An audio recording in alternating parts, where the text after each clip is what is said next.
Okay, good evening, everyone. It's Tuesday, February the 3rd, and I'm going to be calling our meeting of the Committee of the Whole to order at 6:30 p.m. We're going to start with a moment of silent reflection.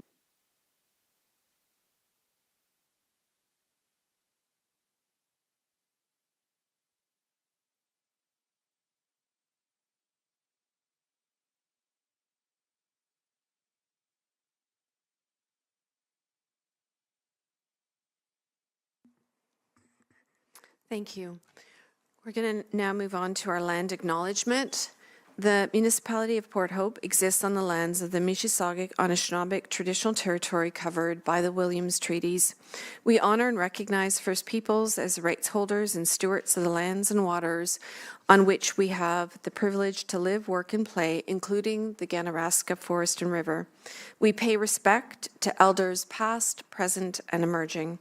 We commit to actions towards truth and reconciliation by recognizing the United Nations Declaration on the Rights of Indigenous Peoples, strengthening ties with First Nations, Métis, and Inuit peoples, especially those who make their home in Port Hope, and learning from Indigenous ways of knowing and being.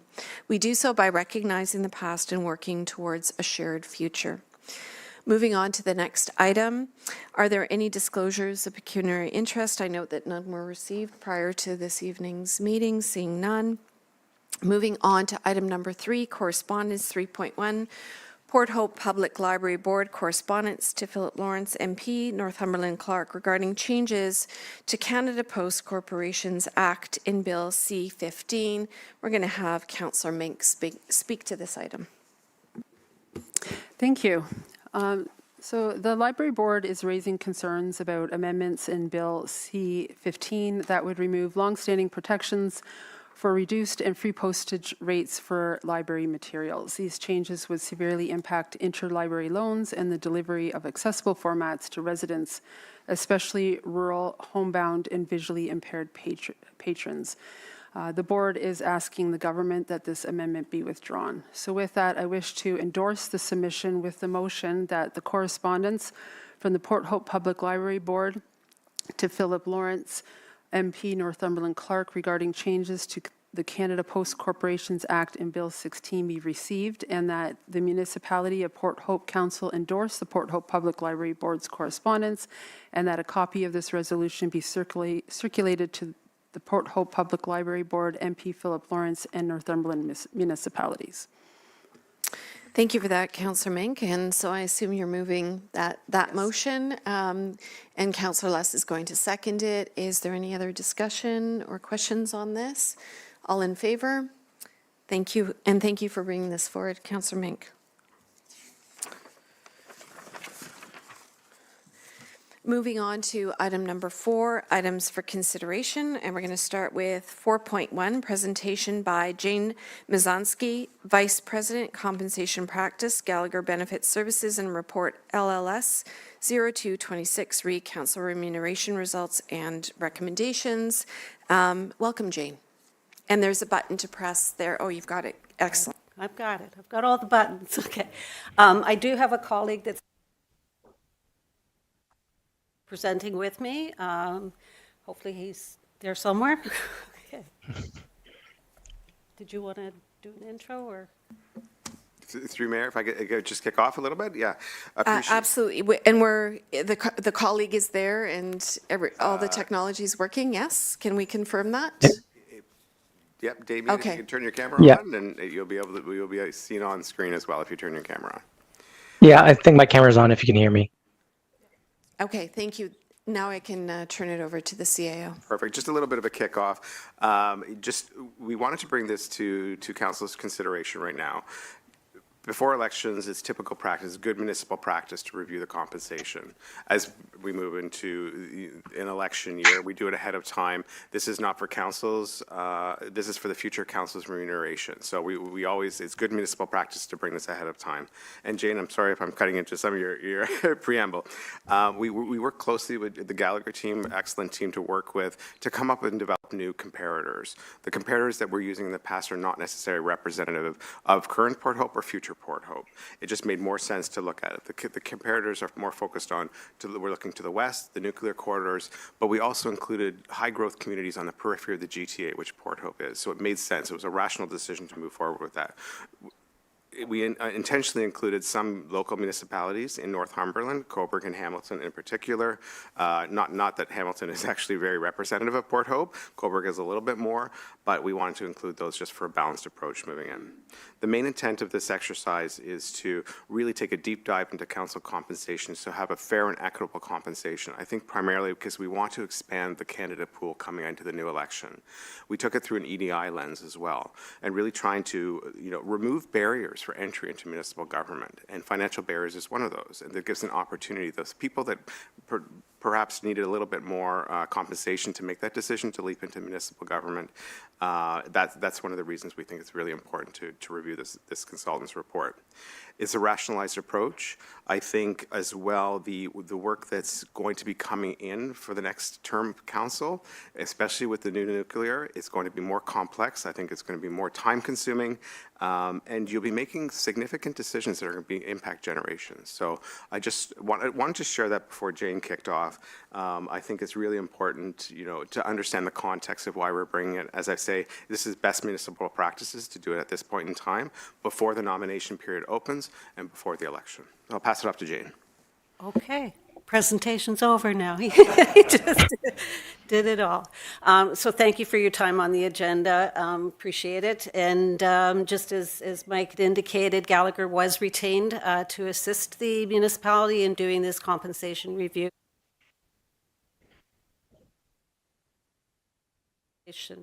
As opposed to a regular compensation review that we would do for salaried employees or unionized employees included. So we were asked to take a look at the remuneration policy that you have, the levels of compensation or remuneration and per diems and benefits, anything else that's available to the councillor of the municipality. Some of the things that we take into consideration when we are looking at council remuneration is that we want to make sure that it's respectful of the roles and responsibilities. I'm sorry, I didn't even advance to the first slide, did I?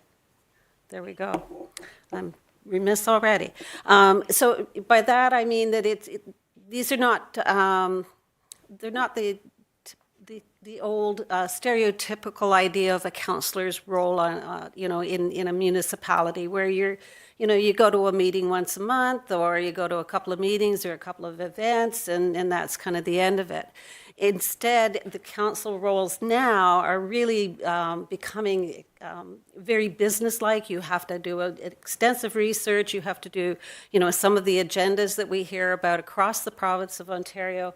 The agendas are like 400 pages long. They are detailed. They are involving development decisions that you have to make, very high financial decisions that you're making. So it requires a lot of due diligence for you to do your prep work, your research work before you attend the council meeting, and so that you come informed and ready to make your decisions. So we want to be respectful of those roles that are and responsibilities of the members of council and the time commitments. We want to make sure that they're fair and reasonable relative to other municipalities. We're not talking about competing amongst other municipalities for talent as you would for a non-union or for a staff position. So you're not trying to attract those other people from other organizations.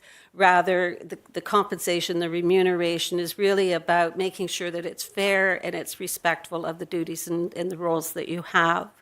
And lastly, that it's within a framework that's fiscally responsible for the organization. We recognize that municipalities are taxpayer funded, so it's not, coming in and offering or making recommendations on extreme compensation or remuneration or benefits and expense policies that would be, sounding nice, but it still has to be within a fiscally responsible environment or framework.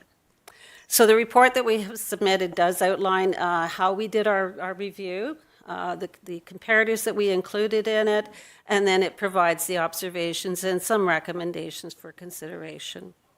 I'm going to hand it over to my colleague Damien up in the corner there He did a lot of the detailed work, and so he's going to walk us through some of the analysis that was done. Over to you, Damien. Thanks, Jane. Over the next few slides, I'm just going to go over the high-level view of our report submitted. As Jane said, we went through 10 comparators when looking at this review itself. The comparators are just as the CAO said, looking at those comparators that are similar size, geographical location, and represent what Port Hope is and wants to be in the future. What we went out with a questionnaire to each of these municipalities, got information on base remuneration, per diems, allowable expenses, and benefits information. So we surveyed each of them and collected the responses back, and we tabulated and analyzed it comparative to the Port Hope itself.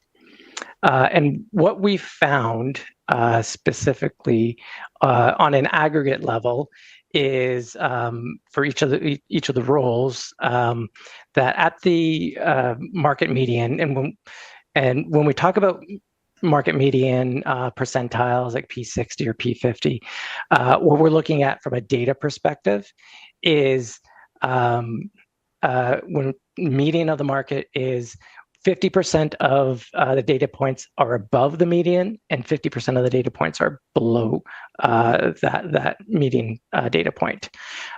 So another example is the 60th percentile. I'll talk a bit more about that and how Port Hope aligns to it, but it just means that 60% of the data points are below that point within the market itself. So on aggregate,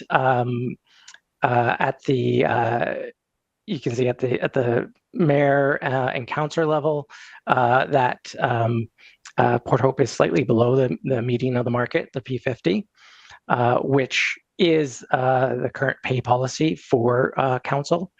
And when we're looking at the P60, it looks significantly below market itself.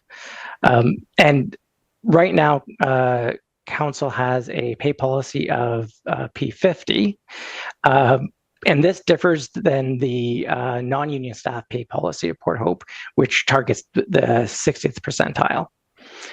Typically, council and non-union staff pay policies align. That's what we see across municipalities, that there's alignment between the pay policies. And that what we've observed is that doesn't exist at Port Hope right now. And what we're also seeing as a trend across municipalities is that a number of other municipalities are starting to shift up and target higher in the market. So starting to target that P60 or higher to be competitive within the marketplace for the roles. And we're seeing that on even at the council level itself. Other observations that we looked at from a salary administrative practices, annual increases. Port Hope aligns with a practice across the comparator municipalities, where there's an annual increase that is aligned with the non-union staff cost of living increase. From a per diem perspective, Port Hope does not provide any specific per diem to members while they're attending conferences, and this does align with majority of the comparators. And there is a travel allowance that does exist at Port Hope, and it does differ. And what we saw is it does differ from what other municipalities are doing, where they offer a monthly car allowance at the different levels of members.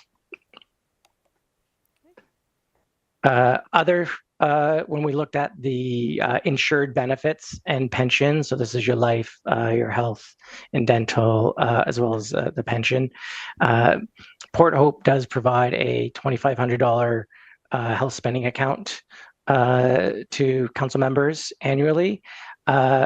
This is below what we saw with the comparators, where comparators do provide health, dental, and life to members. And from a pension enrollment or like retirement savings plan, half of the comparators do provide something, and the other half don't provide any type of pension enrollment. So looking at all the data together, we've come up with eight recommendations for council's consideration. The first one is to adopt and align to the non-union staff pay policy of targeting the 60th percentile in the market. With this, establishing this pay policy, that would come in with an increase to the councillor base remuneration to the 60th percentile rate of $46,514.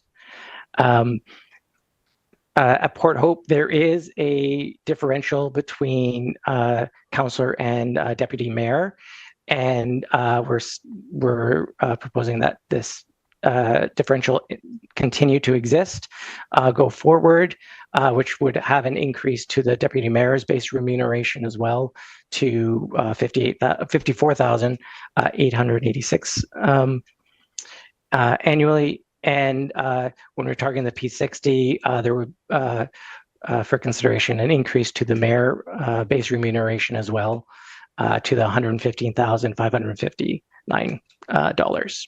I'm just going to interject here a little bit. On the deputy mayor, the reason we went with the differential calculation as opposed to saying what is the market P60, because of the data, not every comparator organization had a deputy mayor position for us to get a robust idea.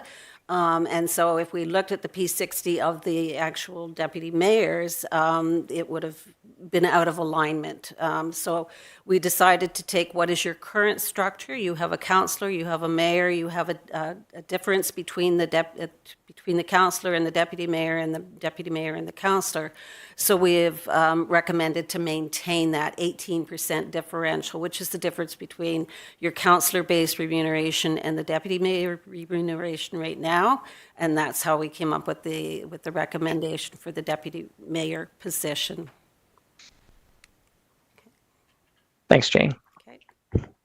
And for the remaining of our recommendations for consideration, we recommend implementing these changes to remuneration to come into effect the next term of council.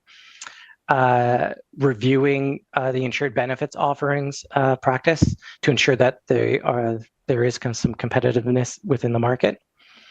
And then continuing to adjust the base salary annually, which is and aligned to the non-union staff cost of living increase, and do what you, and our final recommendation is continue doing what you're doing now with looking at external market review once per term of council to assess and ensure that Port Hope is being competitive within their comparator marketplace.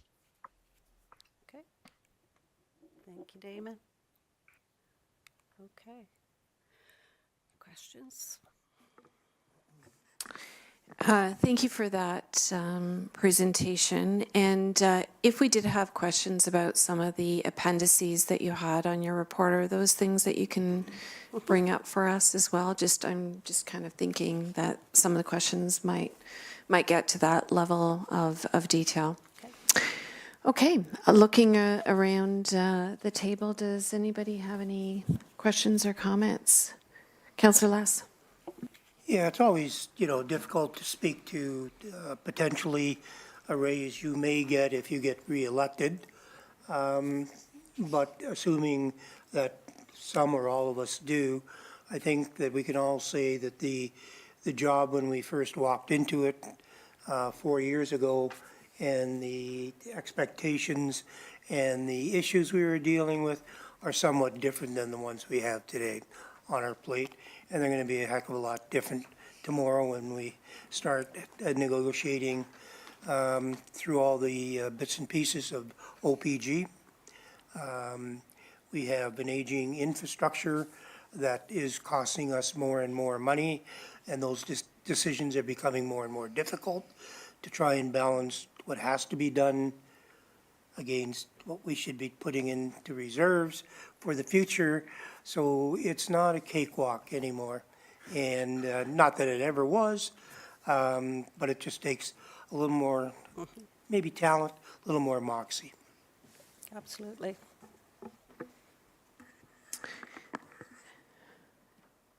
Councillor Todd. Thank you. I have a question about comparators. So the comparators that you've got, and I appreciate that you are selecting them upon certain criteria. Some of them are, based on nuclear corridor and size and so on.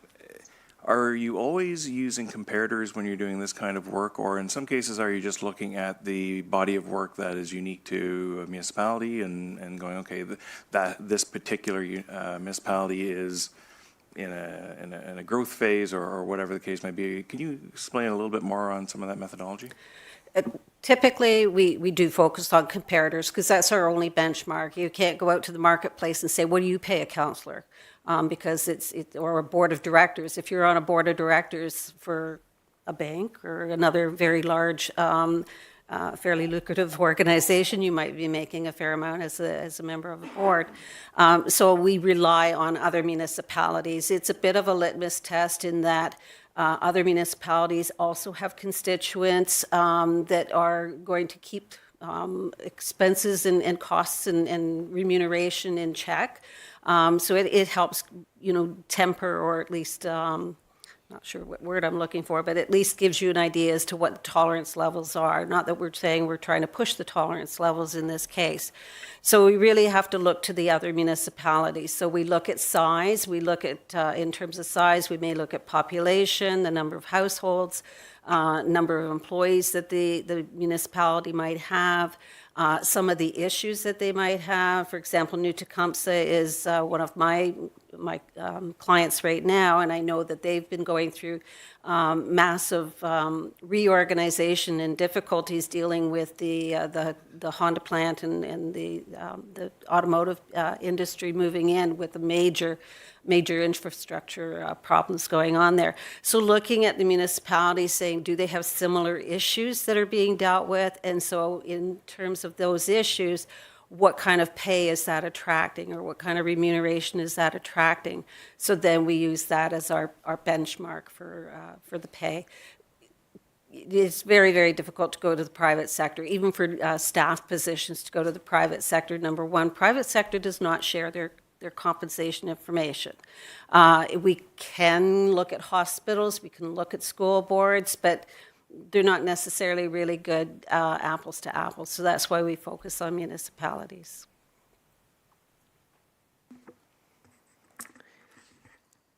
I think we're just going to keep going around the horseshoe. Okay. So Councillor Clare. Yeah, the only, I think, question I have is with respect to the deputy mayor. It might not be even just a question for you. It could be a question, more maybe a question for my council colleagues. One of the things that was a big piece of the deputy mayor role in previous terms was being the second for county council, but county has now changed and adopted a hybrid meeting allowance in their procedures. So my understanding is that that's not necessarily something that will be continuing moving forward. So that's a shift in the deputy mayor role, I think, that we're seeing. And I'm also curious to understand whether we think, given that multiple members of this council have had the opportunity to be deputy mayor for a year and then not be deputy mayor for the other years in the term, whether we feel there is that dramatic a difference between the time commitment and responsibilities serving as deputy mayor as compared to another member of council. So I just wanted to raise that and to maybe consider whether that 18% differential is based on, an old model that maybe isn't reflective of the experience today. I'll have to leave that to, Yeah, I know the CAO, okay, why don't you go ahead? I was going to sort of make a comment, but go ahead. Sure, yeah, just a quick comment. I think, the Municipal Act doesn't define the role or give job description for the deputy mayor. I think it's something internally we would love to do and bring to council. I think we were being, Gallagher was being very rational in their approach and being consistent because the data points, as Jane said, the data points weren't there. And if you use the data points, it was way less than a councillor, which makes no logical sense. As we craft out and move forward the job description, I think as the roles of the mayor is taking up significantly more time, especially with new nuclear, and the support for the mayor, I think that's what we envision the job description to be for the mayor. So, I understand where you're coming with the question, but I would love to, I think the role will be evolving, definitely be evolving. Okay, we'll just continue going around, and I'll throw in actually just a couple of questions. First is I wanted to pick up on something that Councillor Todd had asked of you in terms of the comparators. Comparators to me make sense when it's apples to apples and oranges to oranges, and so maybe I'll play a little devil's advocate and ask you about, is Hamilton Township a realistic comparator for us right now in terms of where we are and where we know that we're moving forward, which is with much more complicated projects and challenges in front of us. So that was the first question. And the second question, in terms of what's happening as a trend across Ontario and in other provinces with municipalities, what is the evidence that increasing remuneration actually attracts a wider pool of those that want to come forward or choose to come forward for public office? okay. My memory is short, so check me on my questions. In terms of Hamilton Township, you're right. Size-wise, it doesn't meet the criteria, but it was one where I actually pushed back and said, it's in your backyard. I think you need to have some, substance behind, like around that, or some reflection or representation of one of your neighboring municipalities. You have Cobourg on one side, Clarington on the other. I think it was important to include Hamilton Township. If we excluded Hamilton Township from the comparator data, your P50, your median numbers, and your P60 numbers would actually be much higher because Hamilton Township is actually having a pull-down effect on the statistics. So it's helping to temper where some people might think that maybe, the city of Pickering is not an appropriate comparator because it's much larger. So Hamilton Township is balancing that. And that's what we look for, is some balance, is we want some larger municipalities, we want some smaller municipalities to give us an idea as to what's the tolerance level for compensation, or what's the lack of a better word, the going rate for compensation. Second question. It was around your comment around the trends happening. The trends, absolutely. And whether or not the increased rates of compensation are actually creating a wider pool of those that are choosing then to come forward into public service. Yeah. I can't answer that definitively. Where we've been seeing, I've been doing municipal compensation for many, many years, but in this last 4 years term, basically to align with the term of the council, we have seen a tremendous shift in the municipalities moving from the middle of the market for all of their non-union staff, saying it was okay, we had a pool of candidates, we've got good churn, so we stuck with the P50, the middle of the market. We have only seen the movement moving to P60, P55, P60, P75. City of Peterborough is P75. So they are all moving towards a higher percentile to be more competitive so that they can attract their non-union staff, or their union staff as well in some cases. And as that has changed, then the town council remuneration typically aligns to whatever you establish for your non-union.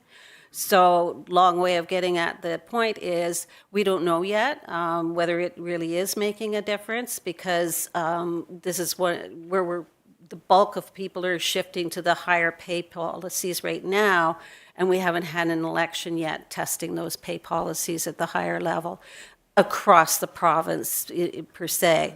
However, I think, just again anecdotally from the time that I've been in the municipal sector, I know there are municipalities that struggle to get candidates to run because, as Councillor Andrews had indicated, that, it's not what some people signed up for or not what they thought they were signing up for, so they won't run again. They go for the compensation that you're giving me. I'm sorry, it's not balancing out because, especially if you're working full time as well in a daytime job, and then you have to do your council role at night, it's just not enough to make up the difference. So I think anecdotally, it will at least not create a barrier. As opposed to saying it might create an incentive, it at least won't be a barrier where the compensation could be the hurdle of getting somebody to put their name forward as a candidate. Thank you, and I'm moving on to Councillor Mink. Thank you. So I just have sort of two topics, and just going back to the conversation, thank you, Councillor Clare, for the Deputy Mayor, because I had the same kind of thoughts, and whether we need an additional compensation at all, or whether there's certain things that could be paid per diem if that person is a Deputy Mayor. We still have the choice of whether we're even going to go ahead with the Deputy Mayor. That's part of the decisions that are still to come. And I think also the difference of whether they get a different pay or not could actually take out that competitiveness and bring forward those that truly want to be for the leadership point and not for the compensation. So those are, I think, discussions that we all need to have. And I just wanted to point out, it's just a small factor, but when you're talking about travel expenses, our municipality is very, very large. The furthest away is about a 60 kilometers round trip. I am a rural councillor, and I submit my travel expenses to the CRA. This last year, I traveled 8,080 kilometers for council business alone. A lot of those are trips into town. So for me to have a coffee with somebody in town, that's an expense, whereas someone who lives maybe a few hundred meters from town hall is just a trip to the coffee shop. So when we're considering things like travel expenses, your comparators, do you see any sort of thing where those huge municipalities such as ourselves, when doing council business, is actually taking money out of a councillor's pocket to do it? Do you see those come up at all? Not so much in your comparator group, because the cities of Pickering, Oshawa, Whitby, it's pretty contained, although they're expanding. But for some of the more rural ones, I hear the same thing. I've heard that, I had to have my car replaced because our roads are so bad. And I'm like, okay, you're a council, you're responsible for the roads. So I'm sorry, compensation can't do anything about that. But it's definitely something that the way you're remunerated for your mileage could be looked at. Typically, what I would see in the more rural ones is that you get your per kilometers. We don't usually see where a councillor or a mayor is given a vehicle unless you're a fairly large municipality, which would be another option. I don't know if my colleague Damien, because he delved a little deeper into the travel policies. I don't see him on screen. Yeah. So I don't know if you have some comment back on that. Yeah, and I think what I was just saying through that slide there is that the Port Hope travel allowance does differ from other the comparators in that there's our comparators that do have car allowances for councillors and for the mayor or just deputy mayor and mayor, right? So there were only a handful that didn't do any type of thing, but it was just more of a commentary to, I guess, the amount and the practice itself. So it's like I would say it's slightly below what the majority of the comparators were doing. I think I've got the CAO wanting to intervene before we continue on. I just on the general benefits, we are working through in the process of full benefits review, and I envision that including it does include council as well, and that'll bring in the travel and the automobile allowance and car allowance. So that's why there's no recommendation in here, because we are still working through that process. Primary focus here is the compensation piece of it. But I do appreciate you bringing that up, because I think just as much as rural councillors have to work to move to the most basic meetings, it's also true that the mayor role requires a lot more driving around in a vehicle than other councillors, and there's no differentiation around that as well. Councillor Adam. Thank you. So actually, my question was already answered anyways. It was the mayor had asked the question whether or not this compensation attracts more people. So I don't really need to really talk about that. You know, I had said to myself when I was first elected, when this was going to come up, because I knew that this was going to come up near the end of the term, that I was already ready to say no to it, because I did not run to make money. I didn't run for finances, and I wasn't really. That being said, 3 years later, realizing the workload and the difference of workload from day one to right now is significant, and I know that we may need to make this decision not for this council, for the next council. I might not be a part of that, and I believe that this is a very appropriate method, and I appreciate everything. Councillor Darrell. Yeah, I want to echo some of my questions were answered as well. I completely agree with everything that's been said around the table, especially with rural councillors do have a bit more of a travel along with the mayor. My question is maybe for Director Baxter, because it's going to probably come up, is what is the impacts to the taxpayer if you could, I'm not going to hold you to a number, obviously, if you could ballpark it with this pay cycle for the next council?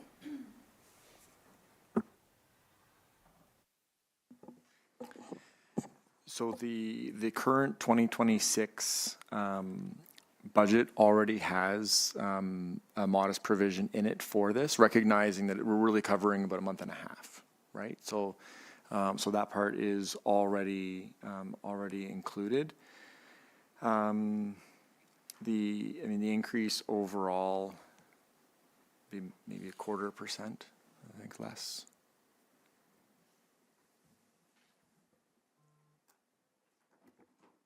Did you have any other questions, or that was it? Okay. Councillor Clara. Yeah, I just wanted to echo, I think, what Councillor Adam raised around expectations. And I think, Councillor Les, you alluded to this as well. And I completely appreciate that there was a time when it was expected that councillors would have a full-time day job and do this in the evenings only. That has been nowhere near, I think, my experience sitting at this council table. This is a hugely demanding job, and it takes real discipline and guardrails to prevent it from being all-consuming as a full-time job. And this is certainly not full-time remuneration. So I think every single one of us has experienced a degree of opportunity cost that we're scaling back on other paid work, which is likely more lucrative, to be honest. And, you know, we still have mortgages to pay and families to support. It's just the reality that this is not a job you can do in a meaningful way while maintaining your prior full-time, full compensation employment. It's not the reality today. That in terms of that's what I meant at the very beginning of the presentation, is that we want your compensation should be respectful of the role that you're performing and the time that you have to put into it.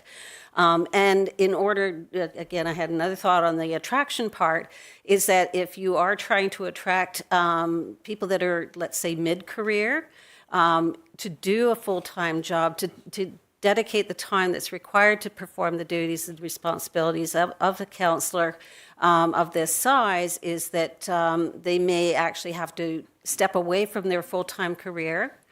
And if they're going to step away, if they're going to interrupt their career path, then it better maybe not compensate 100% equal, but at least make them not, going backwards many, many times over. Councillor Todd. Yeah, thanks. I would just add a comment which the CAO started off with, which I think just even from an equity point of view, take this council out, but all future councils, I think we want to make sure that we have set up people so that anyone could step into this kind of role and be able to do it. And I think part of that requires compensation that allows for that. So I think there's a really great consideration around that. Just it will benefit the community overall to be able to have that kind of pool to draw from versus a restrictive pool if there wasn't an equity component attached to it. So I appreciate that. Thank you, Councillor Todd. And I want to jump in and just say that I annually take part in a Women in Politics forum here in the county, and one of the consistent messages that comes out every year at that forum from all the females who are in office is that they don't want to choose between being able to pay their bills and serving in public office. And I do think that there's some really interesting reports that have come out for Northumberland County around what are the rates of poverty and food security. And until very recently, none of the mayoral compensations were above that line of maintaining food security. And I say that because I think it's a really important fact to be made public. Councillor Less. Yeah, I reflect back to my first term and my fellow councillors and colleagues and mayor. None had full-time jobs. So they were pretty independent, weren't really counting on the monetary aspects, so it never really rose to the surface as much. And quite frankly, I wouldn't do this job for the money that is being offered, or even in the future, if I didn't enjoy it as much as I do. So that's why I'm here. Any other comments on this? Anything else that staff want to add before we consider the motion in front of us?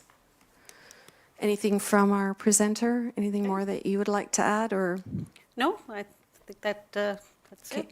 Thank you very much for the presentation. So colleagues, the recommended motion is listed on the agenda. Can I get a mover and seconder for this? Moved by Councillor Less, seconded by Councillor Clare. Any further conversations or discussion on it? All in favor? Thank you for that unanimous vote. Moving on to item 4.2, report LLS 03-26, proclamation and flag request policy. Does council have any questions or comments regarding this report? Councillor Mink. Thank you, and I think a member of staff might have something to say too, but I just want to acknowledge that the flags at the Memorial Garden in Canton, I know that they were originally selected by a Cenotaph committee to recognize veterans and active members of armed forces from Canada and allied nations, and that this site was intended to be a multinational memorial honoring service regardless of the country of origin.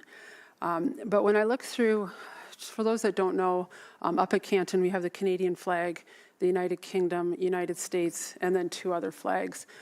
So when I'm looking through an equity, diversity, and inclusion lens, I think it's worth noting that there are many nations that contributed to global conflicts alongside Canada.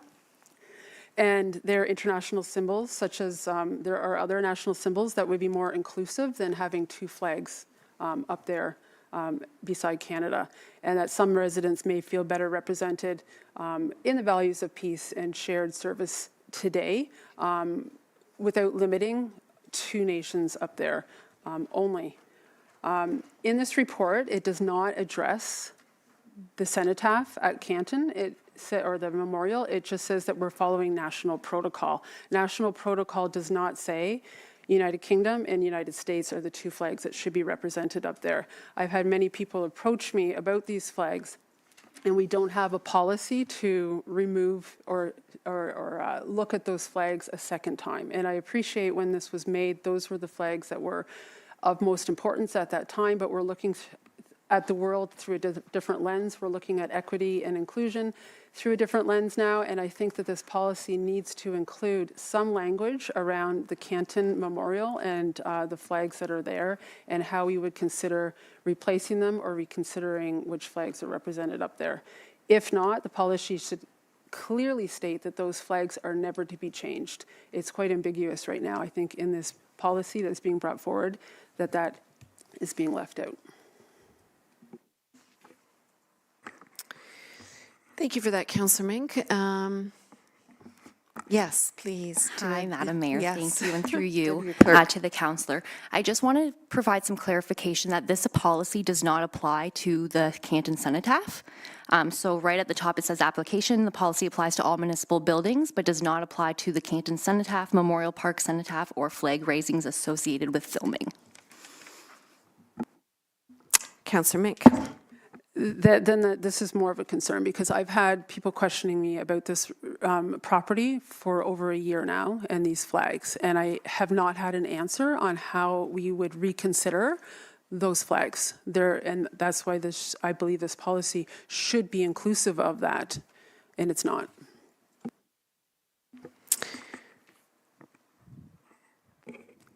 Sorry if I can add to that comment. As the Deputy Clerk noted, the policy isn't related to that. We're certainly able to have the conversation or direction from Council if there were to be a desire to review the Canton Cenotaph specifically. From a staff perspective, we have been maintaining the wish of the committee at that point in time and fully recognizing the comments that you're receiving or questions related to that. I do want to note that there is the Union Jack is flown, as well as the United States flag, as well as United Nations flag. So it's not specifically meant to identify those specific areas, with the United Nations flag being flown as well. And the additional last flag is the POW or MIA flag. So again, the design from the committee at that point in time was to capture more. Should council wish to give direction to review that through an established process, we can certainly work through that. And I think Councillor Mink wants to comment on that.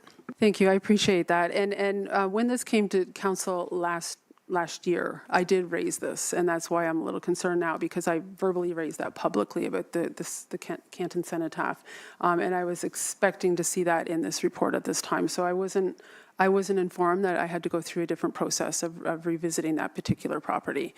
So that's why I'm raising this now. There are people waiting for me to come forward with an answer. They've been waiting quite some time. So I wasn't prepared to come with a resolution or a recommendation on how to include that as a separate process. I still believe that should be in this particular policy. They are flags on our municipal property, so I'm not sure why that would be handled separately.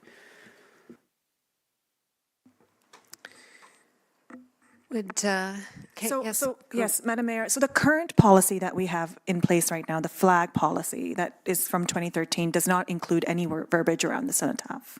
So this policy is really meant to update the flag raising, half-masting requirements for the community flagpole at Town Hall, because that is really where we see there being a bit of a gap. Now, I want to be clear that when this policy came forward to Council in December, the direction that we received was to defer to the EDI process, right? So, which is what we did, and we were bringing this forward.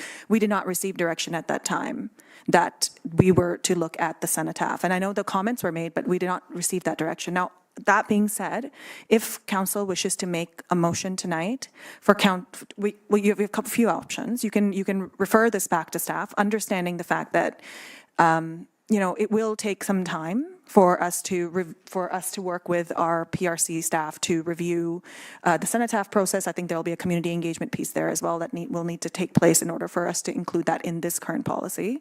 The other option, you could refer this back to staff to take that back, and we can do our best to bring it back in this term of council. Or if council wanted to make a separate motion, directing staff to review the cenotaph flags. And I'm hearing that you want to establish a process in terms of how those flags are raised. Then that could be direction that this council chooses to provide, and could be could be come back at a later date. So thank you for that. And I'm going to ask you, Councillor Mink, would you be opposed to looking at these two items separately and dealing with the policy that's come forward today and providing explicit direction to staff to deal with the cenotaph? Thank you. So I just want to be clear as well. Up at Canton, that is actually not a cenotaph. That's a memorial. So it's a little different. We call it a cenotaph, but it is actually a memorial. So when we sent this back for EDI, it was my understanding at that time that that would be included, that property and those flags, recognizing we have 2 other nations represented and not all nations that fought peace or promoted peace and tried to gain peace and worked along with Canada in that goal. We only have 2 countries recognized up there at this time. So that, to my understanding, was part of the direction that council was given. So I don't know, like, if it's worth like having 2 separate policies or having this within one. I recognize the cenotaph out here is under the Royal Canadian Legion, but that one up there is, my understanding, municipal property, and it's a memorial, not a cenotaph.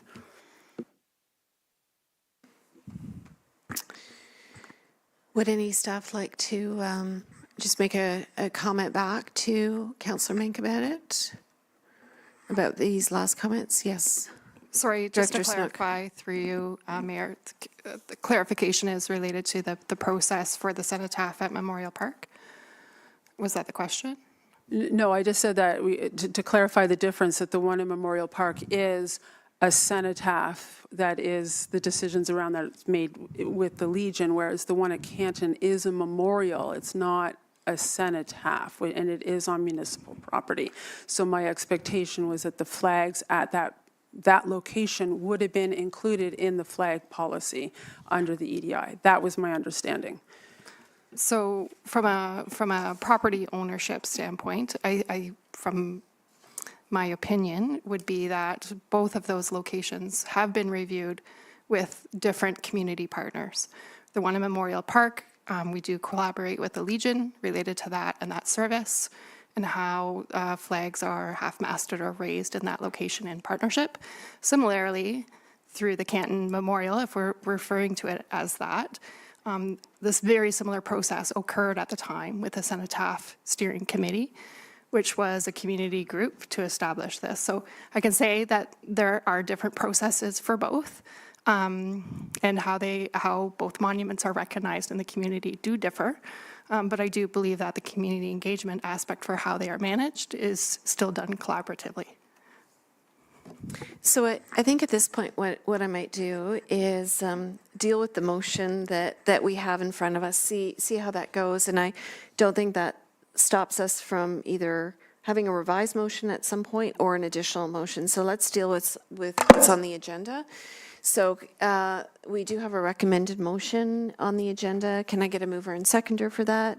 Moved by Councillor Adams, seconded by Councillor Todd. Any further discussion around this particular motion? All in favor? Okay, and that is passed. Now, Councillor Mink, would you like to put an additional motion on the table? Well, I'm not really prepared to do that at this time, so I'm not sure if I would actually put a motion for a policy of the Canton Memorial in itself. Like, I don't even know where to go with this at this time. My belief is that it should have been included in this policy, so. Okay, so I think what we're hearing, though, back to staff is a real concern about the exclusion, and I think a real need to have some kind of attention paid to this, and whether that's folded into the policy eventually or something that is done separately, I think it needs to be addressed. So two comments back to Councillor Mink and through you, Madam Mayor. One is, it is the intention of this policy to be reviewed every term of council. So that is something that will be continuing to happen in the next term of council as well. Secondly, to your point about the cenotaph, the policy currently does state that the cenotaph is not included as part of that policy. So it does not stop you as council member to bring forward a notice of motion looking at the process for that. This council and you have the ability to revise this policy at any time, and I'm happy to work with you to identify those concerns, and we can work with the RPRC staff as well, just to get clarity on what that process is, because it is different than a normal flag raising or half-masting process. Thank you very much. Okay, moving on to the next item.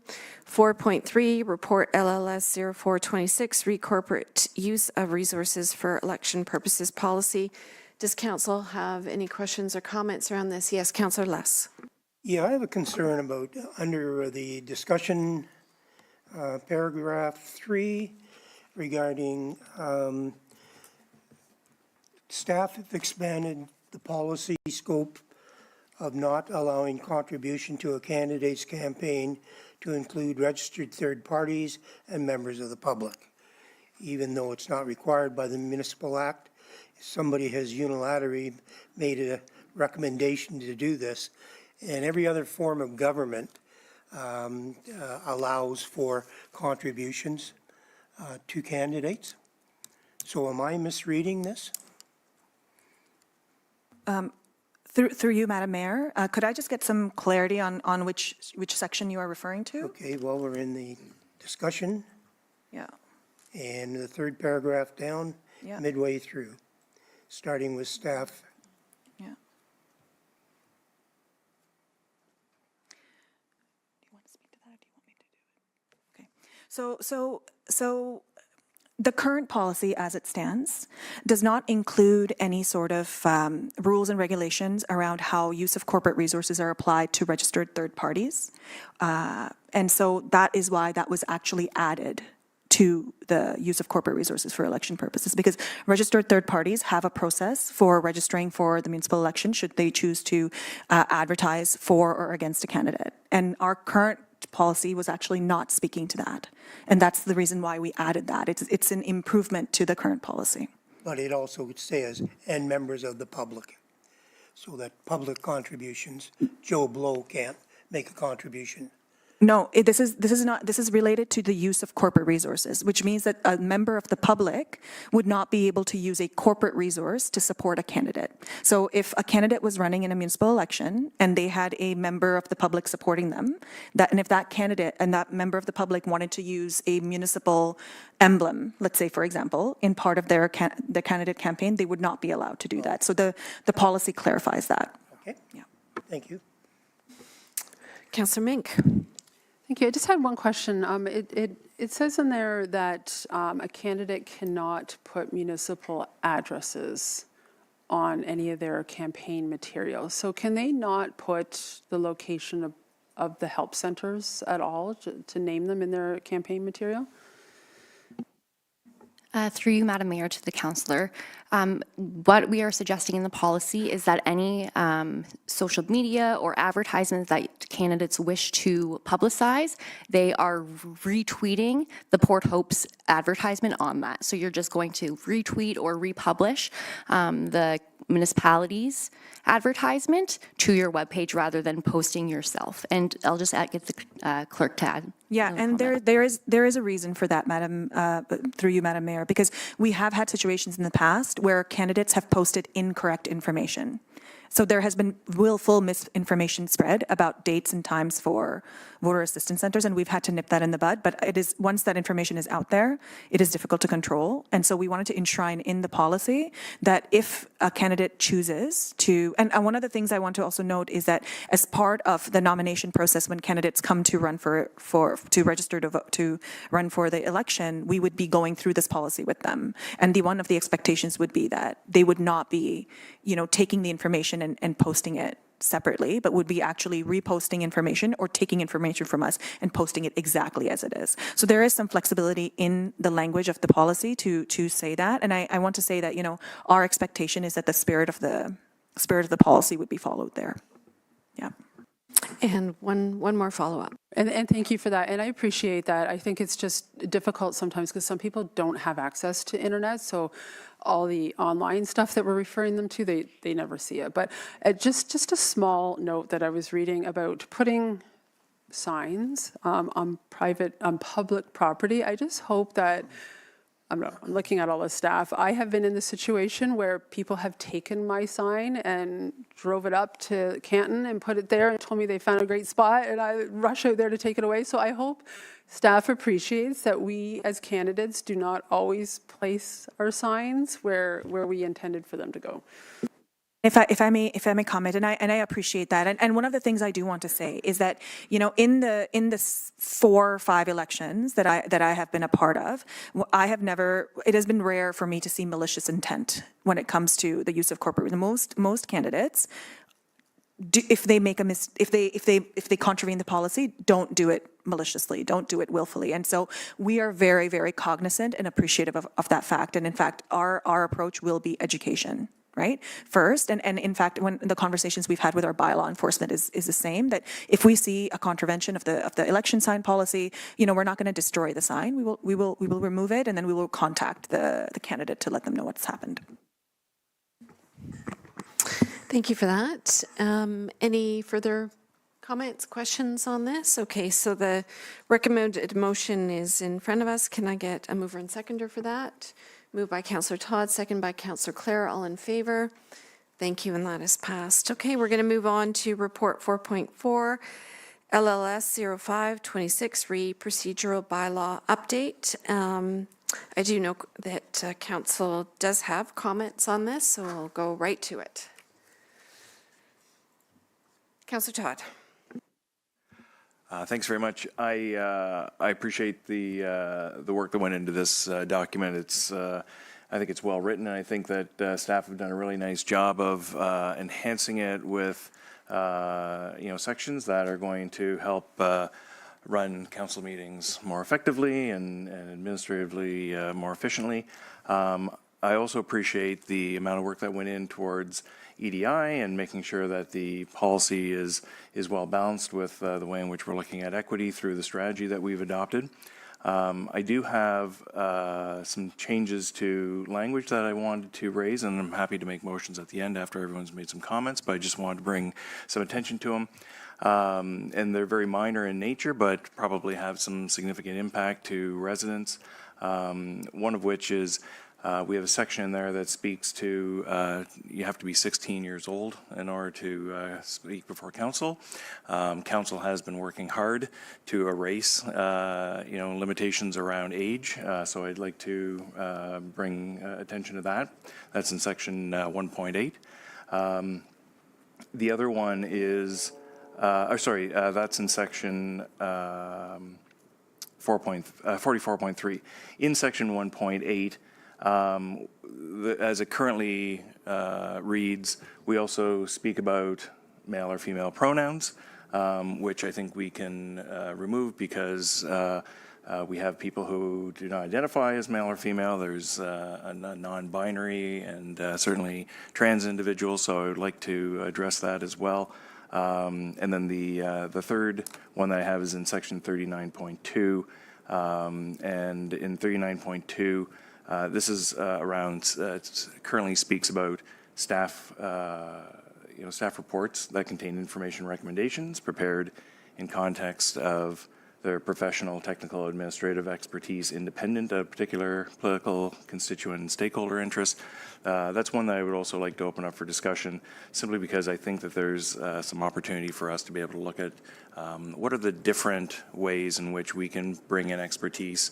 Council also has some expertise, but also how do we enshrine some of the parts that talk about making sure that we're not focusing on a singular interest, but we actually are looking at different alternatives that council can consider. So those are 3 areas that I'd like to be able to raise, and I've got some motions when we get to that part that can speak to it, but happy to, have a... Thank you, Councillor Todd. And just as a housekeeping matter, as we move around the discussion, and we do have some alternative language and motions come forward, would you like to deal with them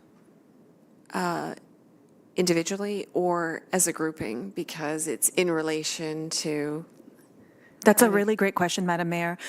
We've done this before, and one of the things I would recommend is to make it clean and to make it clear, not just for the public, but for minute-taking purposes and also for council.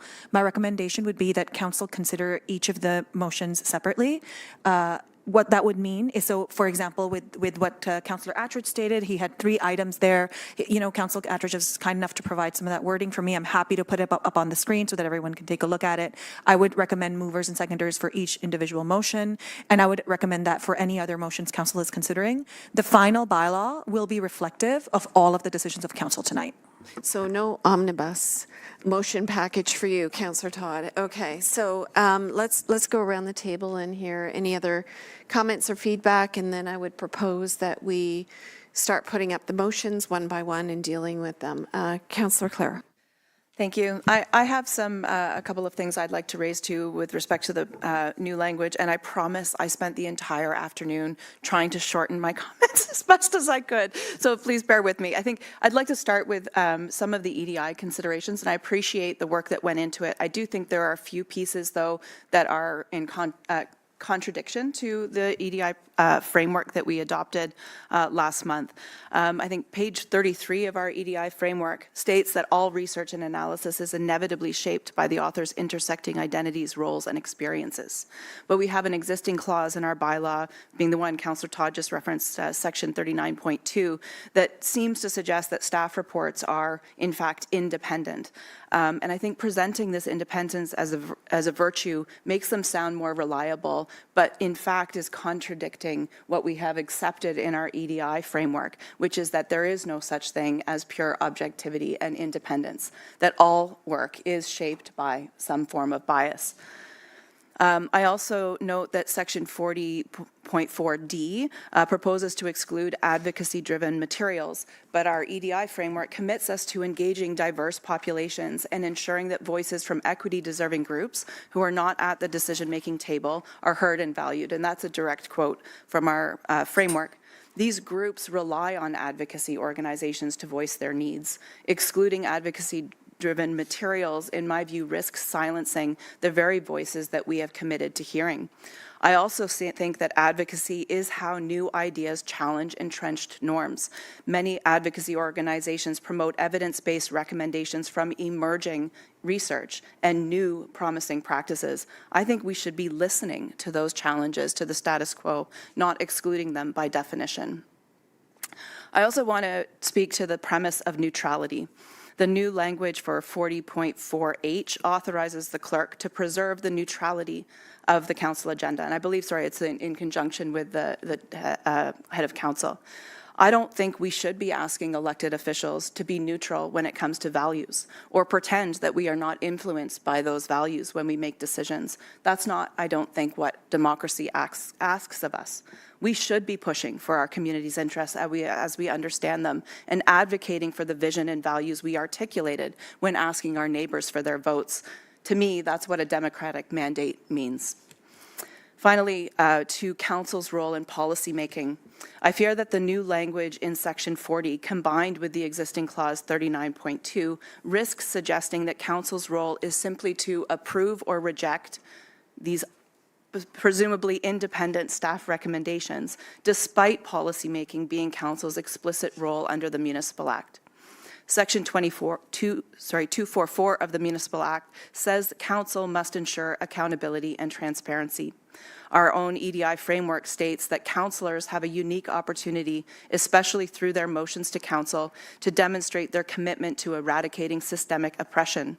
I read this as meaning that it is through our motions that we challenge systems that are not working for all residents. Restricting our ability to do so is problematic. So moving forward, I do believe very strongly that enabling councillors to attach supporting documents is important. I'm interested to hear from my colleagues as to whether all this restrictive language is necessary to support that change to our procedures. For me, I would prefer that we model ourselves after Guelph, whose bylaw has one simple rule. Content, documents, or materials submitted by a member of City Council shall not contain any obscene or defamatory content or language. That's the only restriction that is placed on what council members can attach to their motions. It's simple, it's clear, it's aligned with both EDI and democratic principles without claiming false objectivity, demanding false neutrality, or excluding the voices we've committed to hearing. But you'll have to take my word for the fact that that's what their procedural bylaw says. Personally, I would have preferred to attach it to my original notice of motion because I think it's an important example. I did provide it to staff for consideration, but it was not included in the report, which focused more on the EDI analysis. And I don't raise this to criticize staff's discretion. I'm not supposed to be able to direct an individual staff member as an individual member of council, and that's perfectly fine. I raise it only to illustrate that different perspectives, different lenses that we use in thinking through issues deem different evidence important, and that can limit our appreciation of diverse considerations at this table. If we truly value multiple sources of expertise and diverse perspectives, as our EDI framework commits us to, then council should be able to influence which research is consulted, which perspectives are centered, and which approaches are considered when we're making our decisions. And I do have a motion that I would like to raise for changes to Section 40 in respect to these considerations.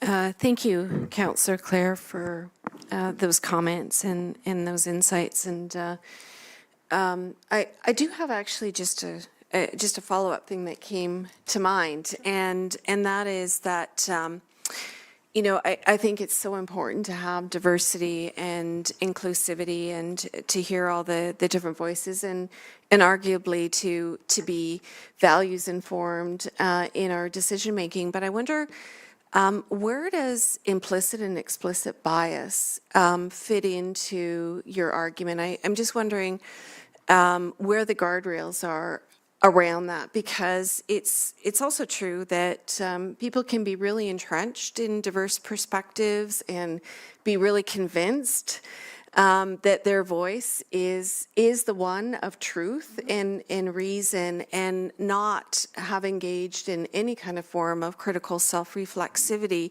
to think about how their biases may be affecting what they're purporting to be bringing forward. And do we not need to have some kind of guardrails in place to mitigate some of that? I mean, I do think there's a reason, for example, that the best grant processes are informed by procedures that try to mitigate for that kind of implicit and explicit bias. There's a reason when people apply for jobs that some of the things are redacted in order to control for those things. So I'm just wondering, where does that fit into some of your thinking? I think that's a great question. We could probably debate this for quite a while. But I think, what you raise about implicit and explicit bias, I think if we recognize that we are all subject to that, then I think what we're doing here by allowing council members to also introduce evidence and documentation that supports the position that they're articulating, I think what we're doing is at least demonstrating that there has been some thinking, and as you said reflexivity, or what the term that you used, in their thinking, right? Because they're demonstrating that they have sought information from elsewhere. It's not just their own bias that they are presenting. So I think this is, in fact, one of those guardrails. And I think the other way that this change actually serves as a guardrail to ensure we're not focused on a singular bias is by removing the current, reality of our procedures, which is that the information that we receive to inform our decision-making is currently going through one lens of a single staff person, right? The author of the report.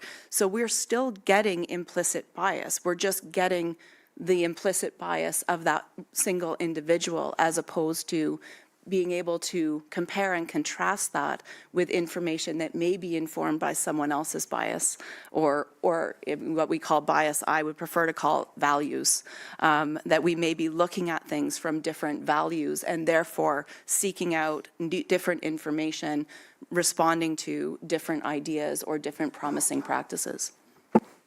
I'm just going to maybe say something in response to that, and that is that I think that staff are professionally trained to look at competing and different forms of evidence in a way that is not necessarily the case for elected officials, as we've seen right across this province, where people come forward and make very impassioned arguments about a particular position that does not have that training, that experience, or that reflexivity to understand and balance some of those different perspectives. So I do think that there may be a bit of a difference, but I know Councillor Mink wants to get in here, so Councillor Mink. So this is, I have one question about the procedural bylaw, but this is a question for Councillor Clare on what she has just raised. So bringing forward, I understand your argument in that bringing forward that document that you want to support what you're bringing forward. And I could see that being fair if all of council then had the opportunity to bring their perspective on that matter with a document, a supporting document, because there are different views, and those different views should be equally represented. But then if we go down that path, then we have potentially 7 people bringing forward documents, which then kind of dilute, I think, people's interest in reading these different perspectives in these documents, and then also could potentially marginalize somebody's value and worth if they do not have the time and resources to also continuously bring forth documents as well. So I understand what you're saying. I just also see the problems associated with that. And if we do go forward with that, I absolutely want the opportunity to bring my document forward for my opinion in that same matter. Okay, I'm going to go to Councillor Les and then Councillor Clare. Not a question for me. Oh.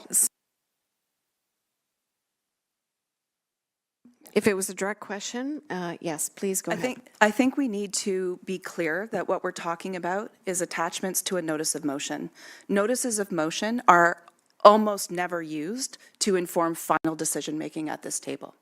The purpose of a notice of motion is to introduce an idea and for council to vet that idea enough to determine whether we deem it relevant or interesting enough to pursue and to direct staff to advance in some way. So we're never, even if it is biased, even if you don't agree, if that motion passes, it's still going to go through staff. It's still going to go through that rigor of the professional analysis and go through technical, considerations and operational considerations before any recommendation comes back to council for consideration.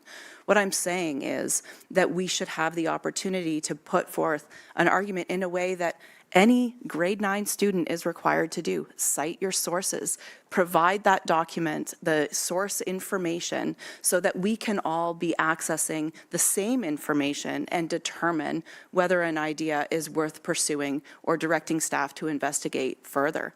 I'm not suggesting that we should be basing our final decision-making on the views or of an idea that's been raised by a single member of council, not in any way, but that this is an introductory. Right now, how do we base our thing? It's all based on how good are you at crafting whereas statements, right? It's not cited, right? I think it's actually far more prone to bias, but also far more prone for ideas to be rejected based on bias, right? When they're not seen as credible or supported by actual research or ideas or consultation or any of the other ways in which we identify ideas, right, to bring forward. Thank you. Councillor Les? Yeah, I find that this council generally right throughout the term has been more concerned with procedurally how we make decisions than actually getting it down and making some decisions based on reasonableness and common sense. We're just clogging up the system with bureaucracy. And I frankly find it pretty offensive that when I go home at night and my spouse says to me, "What did you do for the town today?" And I said, "Well, we wrote some good procedures." Thank you, Councillor Les. Okay, I just want to add one last thing to this, and then I think we should start going through the motions. One is I'm a little lost in some of your thinking, Councillor Clare, because I think my point was just that there should be some guardrails, just as much as what you were saying. On one hand, you're saying staff reports are inherently biased, but then you say that whatever is presented to staff goes through a technical process where they're balancing evidence and providing their expertise. So is it possible that it then compounds staff bias if there aren't guardrails at every step of the way? So I think that what I'm saying is I agree that we should be able to append certain things to motions, but I do think that I would like to see more robust guardrails around that than maybe what you're proposing. But I think that we've had a good discussion around the table around this on these two matters, and I do want to make sure that we get around to everyone else. So I haven't forgotten. Yes, Councillor Darrell and Councillor Adam, Deputy Mayor Adam. Okay. Well, I'm going to go to them first, and then.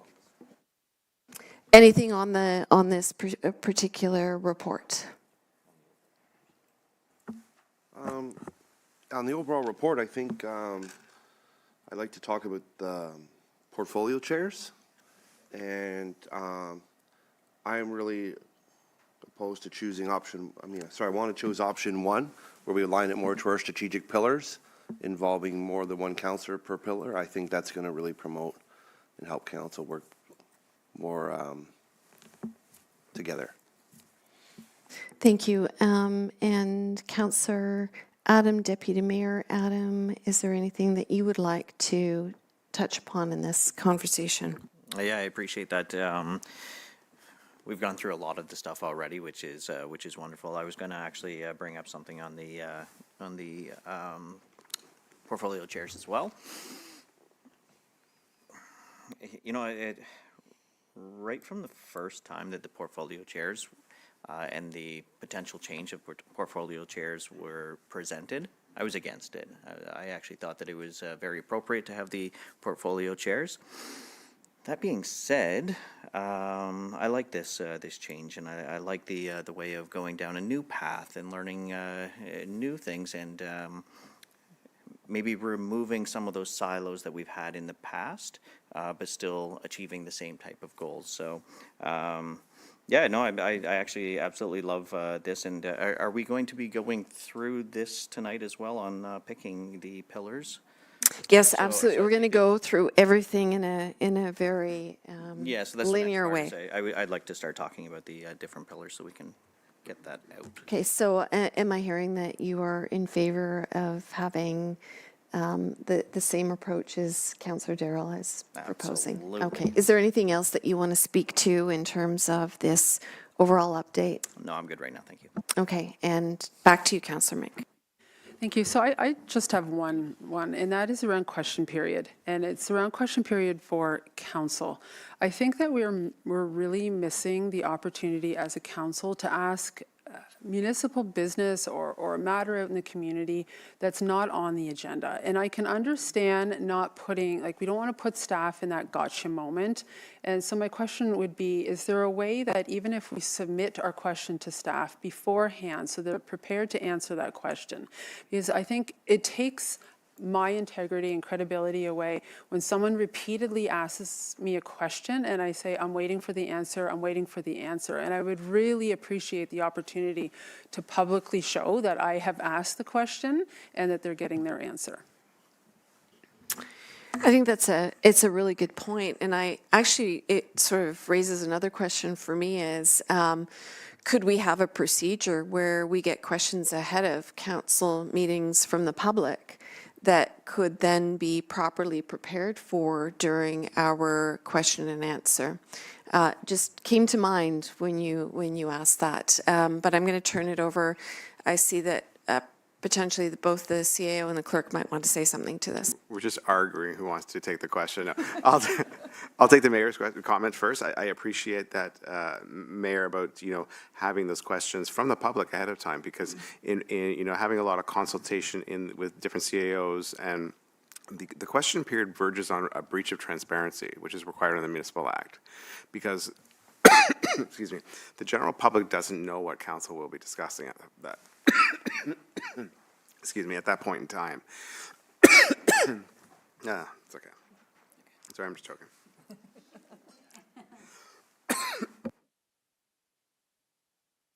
Take the next question. Let me, if it's all right with Madam Mayor, let me take the question while we just give our CAO a bit of respite. So just speaking to providing, questions in advance and then giving staff an opportunity. So this was something that had been brought up before, and in fact, the language in the procedure bylaw around updates is loose enough, right? Where if in the event we want to establish a process, again, I'm mindful of the comment that Councillor Andrews made, is that you don't want to overly prescribe processes either, right? Because again, it does tend to it can become overly prescriptive, and that can be problematic in its own way. But the language currently under updates is as such, where if updates were required by council could provide those updates, but if updates were necessary through staff, that could also be provided. Again, with the understanding that questions cannot be asked from the council table at a meeting without providing any proper notice to staff, because that is a contravention of the council staff policy, right? So staff relations policy. So I think that there's an opportunity within the current language for us to create a process around that without a need to change the bylaw. And the CEO is now composed, so we'll turn it back I to him. hesitate to speak. I got so excited about the question. I think it comes back to, transparency for all residents, in particular in question period, to your point, Mayor. People don't know what's going to be discussed in question period. So when random questions come forward, the general public doesn't have an opportunity to possibly listen, possibly be present, possibly counter the questions.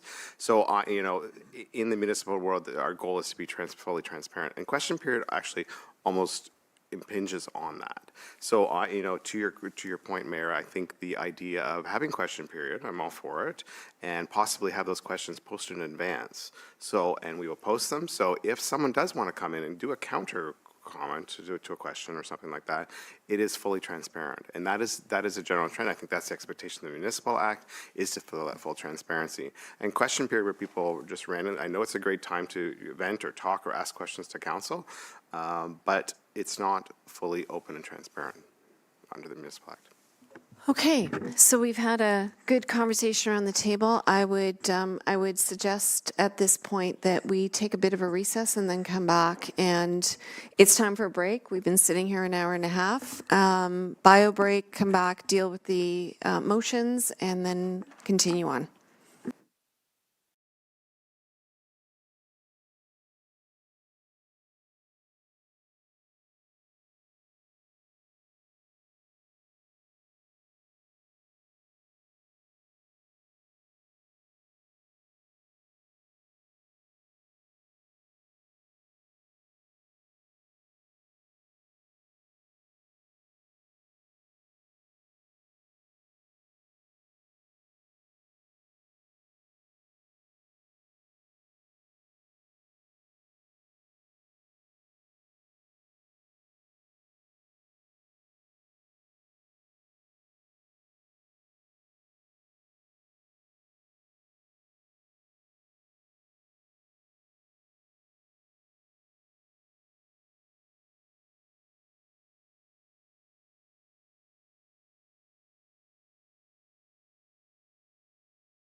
Okay, we're going to reconvene at this point, and we're going to return back to the matter that we were discussing, which is 4.4, procedural bylaw update.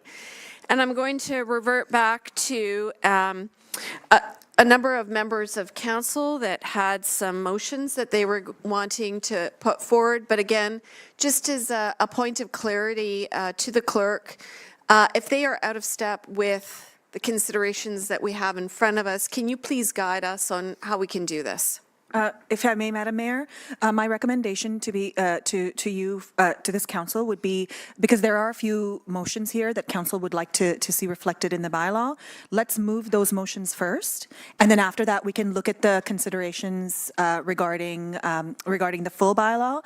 There's also a separate consideration regarding the notice of motion, regarding supporting documents for notice of motion. I would recommend, Madam Councillor Holloway Wadwani, that you bring forward any amendments at that time. And then the portfolio chair thing can also be a separate motion that can, and I'm happy to guide you through that, but yeah. All right, let's fasten our seatbelts, and we'll go back to you, Councillor Todd. I think we've got your motions up on the screen, or I think, momentarily? yeah. So it looks like we have got them up. We're going to do them one at a time. So this motion is that the draft procedural bylaw be amended to incorporate the following change, so that section 1.8 be reworded to any use of pronouns in this bylaw shall have no significance in the interpretation and application of the terms, provisions, and conditions of this bylaw. Such use is solely for the sake of convenience. And this is simply to identify the fact that pronouns are not, male, female, that they're of any gender. Thank you for that. And can we get a seconder for this? Councillor Adam, any further discussion on this? All in favor? Okay, and we've got that passed. So moving on to your next motion. Okay, moving right along. This one is that the draft procedural bylaw be amended to incorporate the following change. That section 44.3 be reworded to any individual may address council. However, for safety and support purposes, individuals under 12 years of age must be accompanied by an adult. This replaces some language that we had that you had to be 16 years or older to address council. Okay, do we have a seconder for that? Councillor Clare, any further conversation? All in favor? Thank you. Moving on, Councillor Todd. Thank you. And, okay, this is the third and last one. A little bit of context around this one, and I want to thank the clerk for helping with some of the wording, but also I'll make note that the clerk had pointed out to me that there is a similar version of this in the council staff code of conduct or relations, yeah. And what I wanted to do, or the intention of this one, is not to necessarily duplicate everything, but separate the fact that I'm not talking about ethics so much as procedure. And the purpose of this one is really around the reports to make sure that we are getting, from a council's point of view, the benefit of several alternatives in all the reports with the pros and cons of each report so that we can make our decisions from there versus having one singular recommendation. The clerk had pointed out that that is already baked in from an ethical point of view. This is just to enshrine it into procedure. So this is that the draft procedural bylaw be amended to incorporate the following change.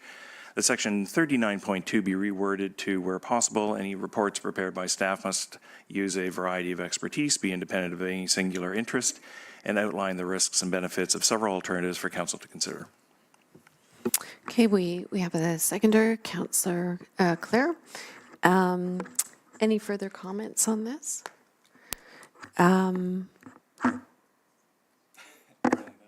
Friendly amendment. I wonder about variety of expertise.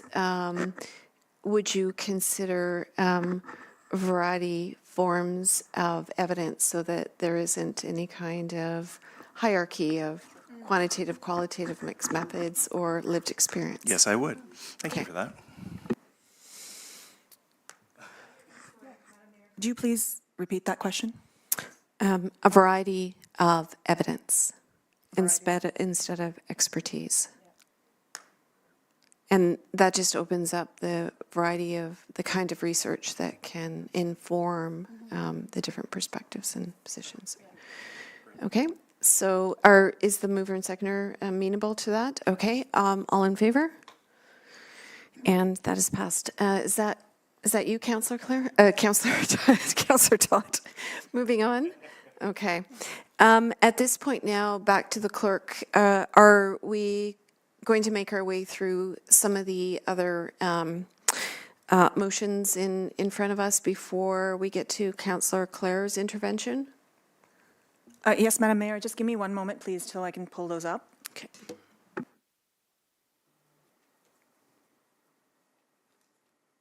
One moment, please.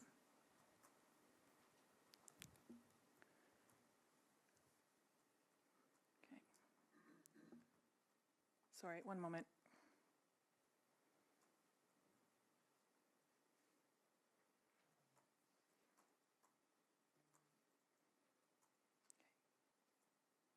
Okay, go ahead and put me in. Okay, we're seeing a number of. Yeah. Okay. Sorry. My recommendation would be if council wanted to move and deal with the supporting motions, the notices of motion item first. So I think that would be here. So my understanding is that Councillor Clare has something that she would like to say in terms of that, right? Okay, so we'll turn it to Councillor Clare on this point. Yes, I would like to make the motion that the draft procedural bylaw be amended to incorporate the following changes to section 40. 1, subsection 40.4A be amended by deleting all text after the first sentence such that 40.4A reads, members may, but are not required to, provide supporting documentation when submitting a notice of motion, period.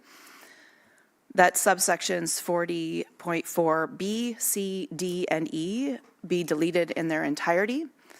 That subsection 40.4F remained unchanged and renumbered as 40.4B, and that subsections 40.4G and H be deleted in their entirety. So, Madam Mayor, in this case, based on what Councillor Holloway-Wadhwani is recommending, this section would read as followed. Councillor Holloway-Wadhwani, if you could just confirm that, that'd be correct. Yeah, okay. Okay, I think it'd be worth us just having a moment to read this. Yeah.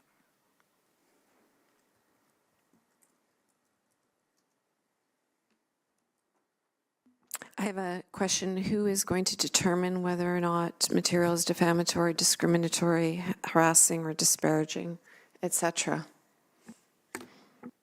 I'm not sure, Madam Mayor. That would be a question for the councillor. I guess there could be a friendly amendment to that indicates who would be, as with the other clauses. I think it's the same question that exists with the existing proposed language, where there's significantly more considerations that would have to be assessed by a particular individual. But I think I'm looking at the clerk. Would you suggest that language should be not in the report, in the bylaw, the proposed language in the bylaw itself, right? So should it be the clerk in consultation with the chair as necessary? So the sample language that was proposed to council with all of the other, taking into account the comments that were made, the last section did state that the clerk, in consultation with the chair where necessary, is authorized to administer this section in a manner that preserves the neutrality, professionalism, accessibility, and procedural integrity of the council agenda. The clerk's determination regarding compliance with this section shall be final.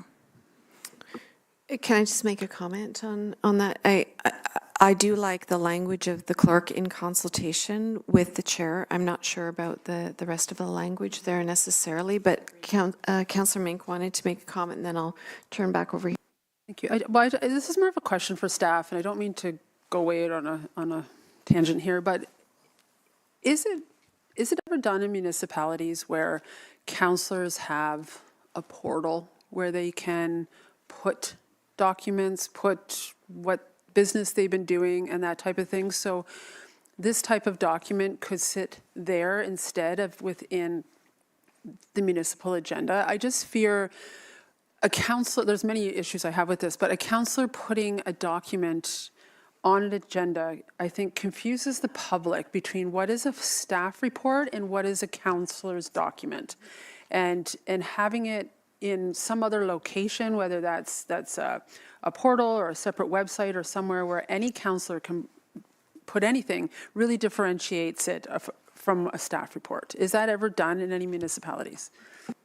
I can speak to it. I'm not an expert on that piece. That's outside of the procedural realm. But that being said, it is my understanding that a lot of council members in other municipalities do use their Facebook or social media accounts in order to disseminate information with respect to any notices of motion or any other information that they want to bring forward. Other than that, there are newsletters and things that some council members employ to spread information, or town halls and things like that. But that is my understanding, but I'm not aware of any particular portals that any municipality uses to disseminate information that council wants to spread to the public. Because again, you have to distinguish between what the municipality is putting forward as communications versus what council is.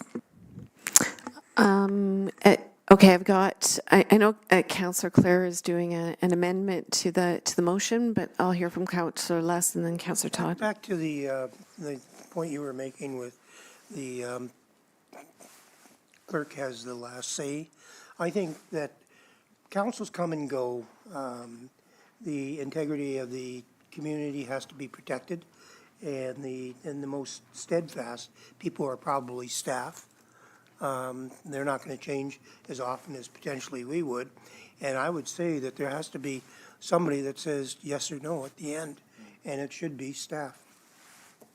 Councillor Todd. I was going to propose that under Councillor Clare's motion, Part B, sorry, it's on the screen, if we can just scroll up just a touch. No, the other way? Yeah. Yep, please, thank you.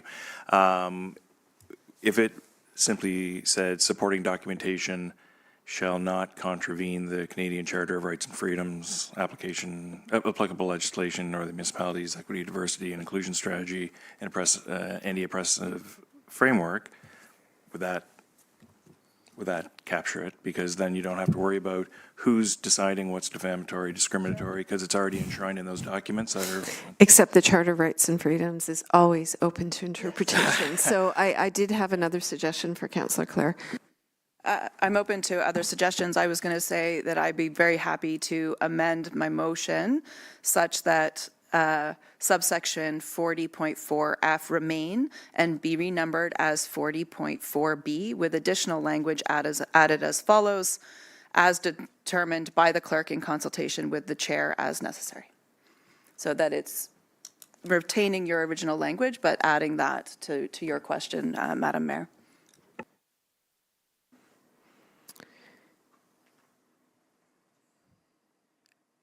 To the clerk, is that clear?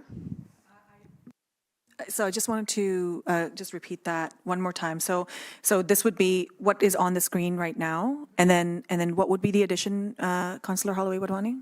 As determined by the clerk in consultation with the chair as necessary. The clerk in consultation. At the end. Oh, okay, one moment, please. Yeah, with as determined where the church in consultation by the chair as necessary, right? Okay.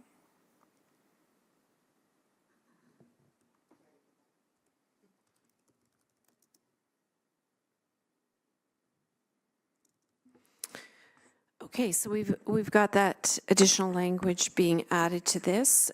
So let's consider this motion from Councillor Clare. If I may, just from a procedural perspective, if council is comfortable, we may want to consider, just for simplicity's sake, just maybe instead of the motion, because it has not been seconded yet, if we want to just say that instead, sorry, if we just want to say it in this way. Yeah. I know, I think because you had made that additional change, so I don't know if we want to just have this as the motion, but, or whatever. No, because the other changes are removing those other clauses, right? So I still do want that. Sure. Yeah. Okay. So I need a minute. Okay.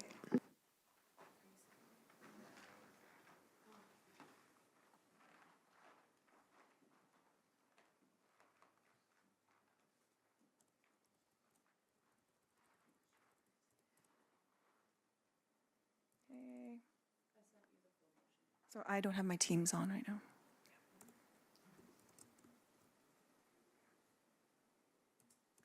Would you like me to repeat the full motion? So you can type it? No. So I do have it here. This is the motion that I had. So it would be that, if you want to just take a look at it, it's right there.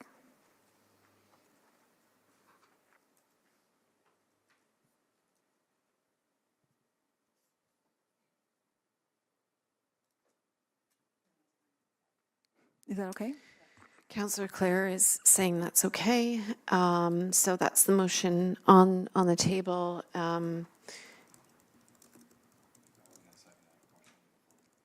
Oh, okay. Do you mind if I go ahead and get a seconder and then? Okay. So would anybody like to?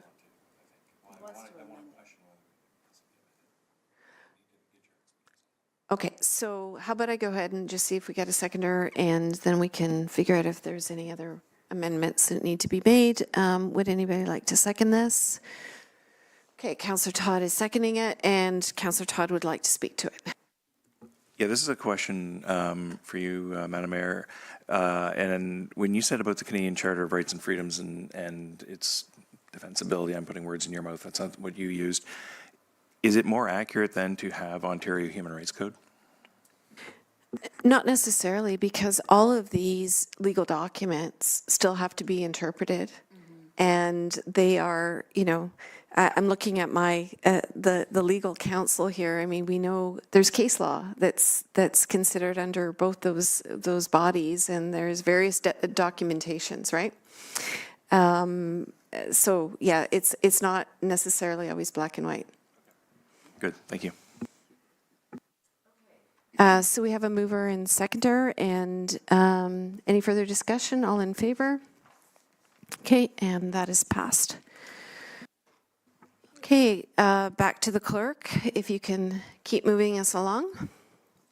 Yeah, absolutely. Just one moment, please. I just need to pull up the other. So the other item, I believe, was related to, sorry, my mistake. I have a lot of things open here. So the next item, I think, was related to the portfolio chair system.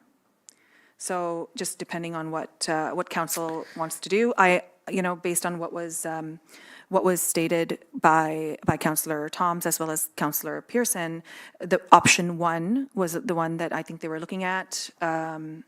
So if that is the case, then there is a sample motion there. So my recommendation would be that you move the motion.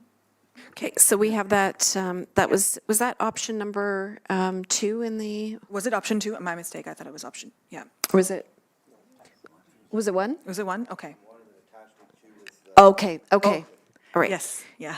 All right, so we do have a mover and seconder of that with Councillor Darrell and also Councillor Adam. Any further discussion on this? Councillor Clare.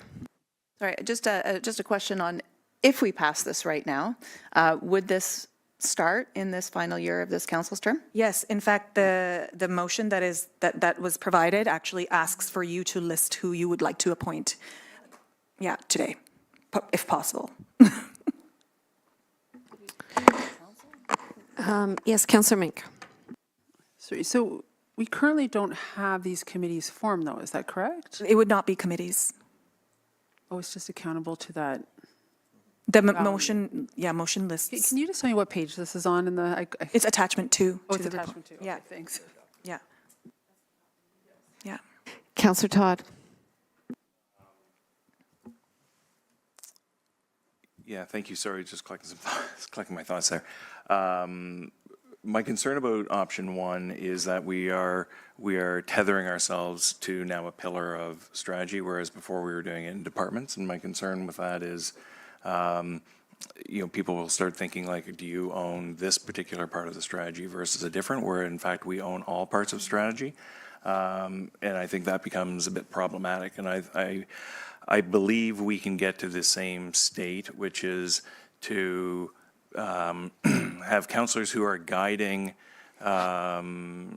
sections or thoughts and so on, if we did it through more committee-based, because we can always put together committees and counselors can lead those committees. I feel in that case, if we went with option two, we take the whole thing out, we can always be in a very dynamic situation where we are putting together committees that are going to move forward a body of work versus being tethered to a principle of the strategy.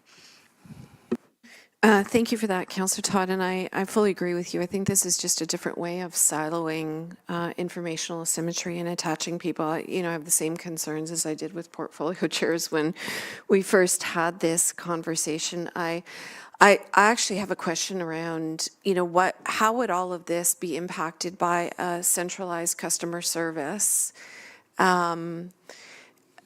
program system for the municipality in terms of questions coming through a more centralized way?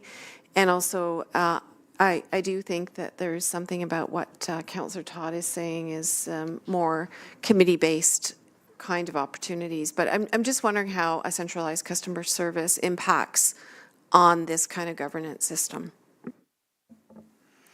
Through you, Mayor. Yeah, we envision the centralized customer service to be the point of contact for all residents, right? And getting that consistent messaging in, bringing the messaging in, but also having the consistent messaging out.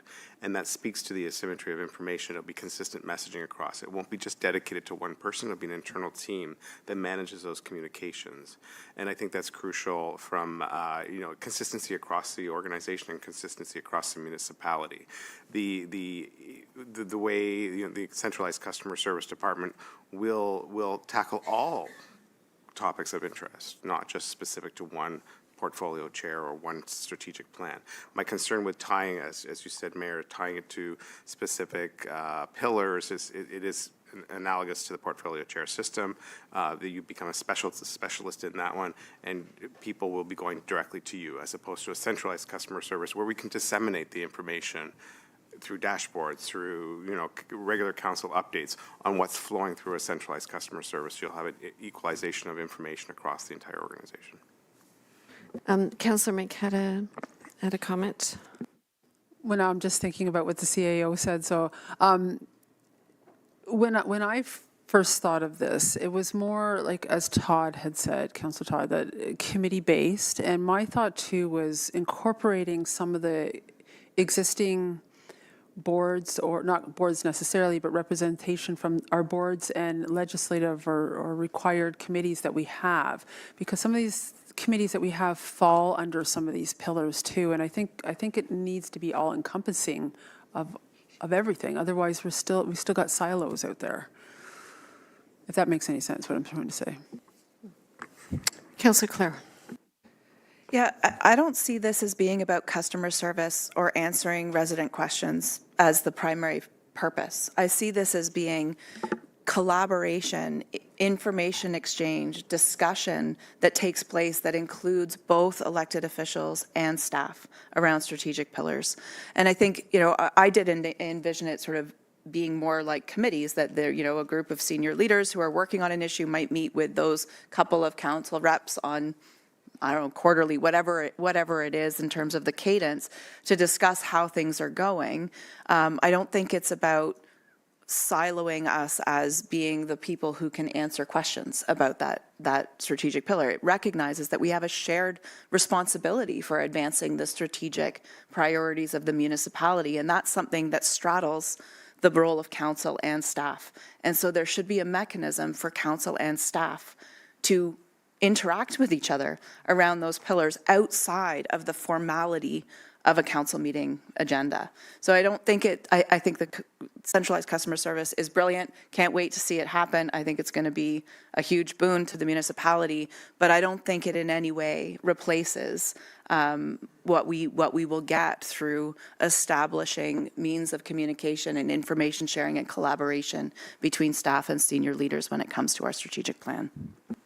Thank you for that, Councillor Clare. And I'm just going to add a thought on this, and that is that our entire strategic plan was created in a collaborative way, and we have clearly set out pillars, clearly set out objectives, clearly set out KPIs, and we're going to have those reported on a regular basis. And so for me, we're implementing the strategic plan, and you know, I don't see why that necessarily requires extra effort outside of the normal course of council business, or that, you know, could be supported by different committees.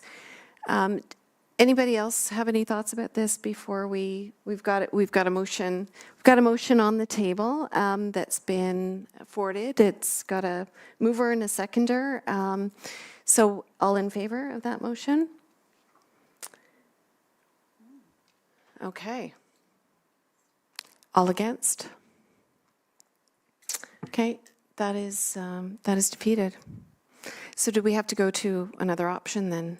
I think that this is an outstanding item. It was referred to the strategic plan. It hasn't been addressed.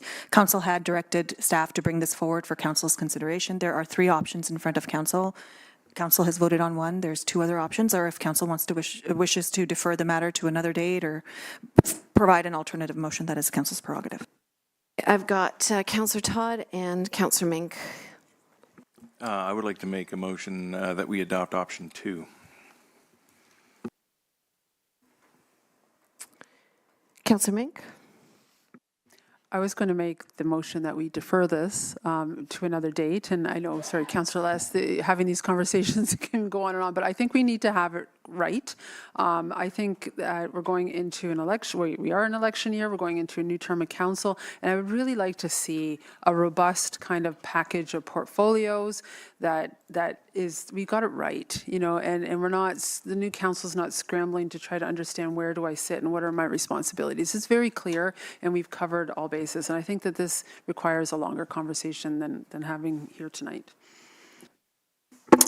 Okay, so if we don't have a consensus here, does that automatically mean refer back to staff? I just procedurally want to know, we're still going to consider your motion, Councillor Todd. So if council chooses to, Councillor Attridge has indicated that he would like to move forward with option 2. Option 2 would require reconsideration of this decision. If this is something that that council wishes to do, the first step would be to make a motion to reconsider, and that would have to be from somebody who voted in the affirmative. So I believe that, you know, when this motion was defeated at a few years ago, or not what seems like a few years ago, was it last year? So then that motion would have to come forward, and then it would have to be a motion. I would request a recess to get the motions ready, to be very frank with you. That would be one option. The other option could be that if you wish to defer this for consideration at a later date, just to provide some direction as to what that deferral would look like and when you would like Okay, staff to bring so that back. Councillor Todd has put forward option 2. Is there a seconder for? So he wants to put forward that motion, but if that's something that we want to do, then it would be a reconsideration decision. Yeah. He didn't. I believe he did not. I believe he voted against that motion, so he would not be able to bring that forward. It would have to be Councillor. Yeah. Okay, so that. Okay. Yes. Yeah. Yes, but that motion lost. Yeah, so he can't. It would have to be somebody who voted against Okay. it. So it would have to So be. is there anybody that was on the opposing side that would like to consider another option in front of us? Otherwise, it sounds like we just go to the default of it goes back to staff. Yeah, I mean, we would still need a motion to defer this. Okay. All right. So we need a motion to move us out of this impasse, and that has to be led by somebody who is on the on the first side of things. Councillor Clare. Could I propose that, like, we keep coming back to this in the context of council meetings? Could this not be an issue that we could have a special council meeting in the workshop format that is available to us in our procedural bylaw, so that we could have a little bit more of a brainstorm and a discussion and a working through this in a collaborative way? So I think the confusion from staff perspective is that we are not entirely sure what council wants to do, right? So I think from our perspective, we are not sure what we would be bringing to that workshop. So I think that some direction would be required in terms of like how that, like what would be staff's role in that workshop. I think that that's where there's a bit of confusion. Okay, Councillor Clare, do you have something more precise so we can move out of this? I mean, yes and no, because I think, we're not able to provide you clarity because we don't have clarity. And all we're doing is debating the ideas that are put in front of us. And I'm saying sometimes a workshop is literally a brainstorm. We come to the table, we say, what is it we're looking for out of something related to portfolio chairs? What is it we're trying to retain? And then we can work together to figure out a model that makes sense, and then staff could then, bring forward recommendations based on that. I think we need a little bit more of a free-flowing discussion and brainstorm, and we keep trying to do it in this constrained council meeting format, and it's just not working. It's the third time now. And I think if I hear what Councillor Clare is saying, it's what the staff role could be is to help facilitate that conversation. Councillor Mink? Yeah, I just want to fully support what Councillor Clare is saying. We all have different experiences with our portfolio experiences as being chairs, with our committees, with having conversations with staff about different things. So I think having that opportunity to come together in a workshop and share those experiences and what worked and what didn't and what's the solution, I think it needs to be in a place that's not here. Okay, so Councillor Clare has a motion for us. Do you have some wording that you could, or to the clerk, we've got some wording. And I also just want to remind council that the mayor does not sit with any portfolio. Just to add to that mix. Mayor, I have some sample wording available here. I do want to say that the current language that is in the procedure bylaw is not accurate in terms of what from an operational perspective is not accurate, because it marries the portfolio chairs to departments. Since the beginning of this term, the number of departments has changed, the titles have changed. So my recommendation is, if this item is going to be referred to a future council workshop for further discussion, that language for the time being be struck from the draft procedure bylaw, and that when that discussion does come forward at a future council workshop, understanding that no decisions are made at council workshops, it will at least give staff some direction for any future. It gives a staff some idea of what council is looking for any future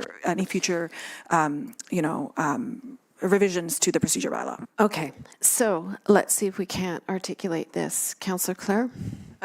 I'm happy to move the motion as you've drafted, with a caveat that I think there needs to be a time deadline on there, that it needs to be within this term of council, because the perspective of having been part of the portfolio chair system and all of the discussions we've already had, I think are going to be really relevant to informing that workshop. And Councillor Mink, are you going to second this? Okay, any further discussion? All in favor? Okay, and we have that passed.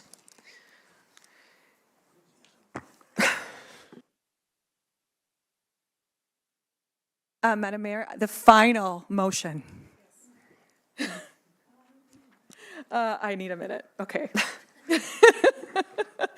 The final motion is as listed up there. So this is the motion that essentially gives staff the authority to make these edits and bring forward a draft bylaw for council consideration at the next council meeting. Can I get a mover on this? Moved by Sorry, I had another issue. This closes the discussion, right? Of any changes and any other potential changes to the procedural bylaw? Yes, There is a whole other section that we haven't looked at all. no. Yeah. That is, based on the discussion, this was my understanding, that the outstanding items were what was listed and what was stated by this council, and then the two other outstanding items. Yeah, but we recessed before I had a chance to speak No to one problem. other section. That is your if I prerogative, may. Madam Mayor. Yeah, that's fine. Yes, Councillor Clare. Yeah, I just wanted to speak briefly to the section on the youth counselors, and just to suggest that we include the, in brackets, S on counselor in that section, because we do have 2 youth counselors, not a single youth counselor. I did also want to ask about the clause around the communication with youth counselors. I think it is crucial that if they are going to be representing the interests of youth in the community, that youth in the community be able to contact them and share their ideas and connect with them. I have concerns about the decision to have all communications flow through a staff department, and that we are not investing properly in these youth counselors by providing them with a piece of technology and an email address that enables them to be reachable by youth in the community. And I know I've had conversations with staff about this, and I appreciate the concern is not wanting to let minors be, exposed or vulnerable to whatever, all sorts of communication that we as members of council receive. And I think that is a fair consideration. But I think what we've essentially done is relieved ourselves of that risk, because they are communicating using their personal phone numbers, their personal email addresses, over which we have no oversight and we have no means of offering protection. So I think in trying to mitigate a risk, we've actually put these young people at more risk. And I think that's a disservice that is unfair to them, and I think undermines their ability to properly fulfill the functions of their role. So I'm going to turn that back to the clerk to. We live in a difficult world with communication. If you look at what's happening in France and Australia, where under 16 and under 15 are not allowed on their phones or social media. So Madam Mayor, I think that's a fair comment. I don't think that there's, in my opinion, that is a conversation that can be an operational discussion. Doesn't need to be enshrined in the procedure bylaw, because it would be a conversation with staff to determine what the appropriate process would be. I would have to have discussions with our IT staff in terms of budgeting and ensuring that we're able to provide that, not just devices, but also all of the other things with our communication staff. I know currently the information that is on the website in order to contact our youth counselors is, there is process for reaching out to them. That is what is being advertised to people. But I recognize the fact that there is a concern around them then reaching out using their personal information. So we can definitely take that into consideration and move forward with having some operational discussions about that. In my opinion, I don't think needs to be enshrined in the procedure bylaw, but I leave that up to council's consideration. But it is in the procedural bylaw that all communications flow through the department. Like, that is a clause in the language in the procedural bylaw. Okay, so is that something that you would like to amend? I guess. Okay. But maybe that's something that we refer back to you, and then we can update the procedural bylaw accordingly, should I will there be say, a different the youth counselor position is evolving, Yeah. right? It's the first time that we've had it within this term of council. In the past, there were youth counselors, they weren't available, they didn't last very long. And so it's an evolving role, it's an evolving position, and we're constantly speaking with our youth counselors to make sure that they're comfortable with the role and that they're able to do what they want to do. I fully anticipate changes to the terms of reference coming forward, likely not in this term of council, to be very frank with you. But we're having conversations even with our PRC staff around the youth counselors and their role and enhancing their role. So we can definitely take what your comments into account, and we can take that back for any future updates to the terms of reference. Thank you. And so just to be clear, adding the S doesn't require a motion. That is an administrative change. I'll make that change. Okay, so now we're at this item 4.4. Can I get a mover and seconder? Moved by Councillor Luss, seconded by Councillor Mink. All in favor? Okay, and we are complete on this one. Moving on to 4.5, Report DS-0126, Recommendation Report on the Proposed Zoning Bylaw Amendment, 86 John Street. Does council have any questions or comments on this item? Councillor Mink. Thank you. So I actually have something prepared to read. I just want to make sure I'm clear. And I know this is a zoning, I guess a question I have first for staff. Is a zoning change, by doing this, are we approving the building as presented? Thank you, Councillor Mink, and through the mayor. Not per se. We're not approving the architectural design of the building in this zoning bylaw amendment. We're approving the height of the building at 5 stories high, but we're not recommending the approval of the architectural features of the building, aside from step backs in the 4th and 5th stories, which is integrated into the zoning bylaw as well. Those are really the only two aspects of the zoning provisions that would affect the building design, which is the step backs and the overall height. Follow-up question. Follow-up. So with that said, I just want to make sure that we're very clear what we're approving, because sometimes you go down this path and you approve this one step, and then before we know it, somehow we've approved something that the additional conversations weren't available.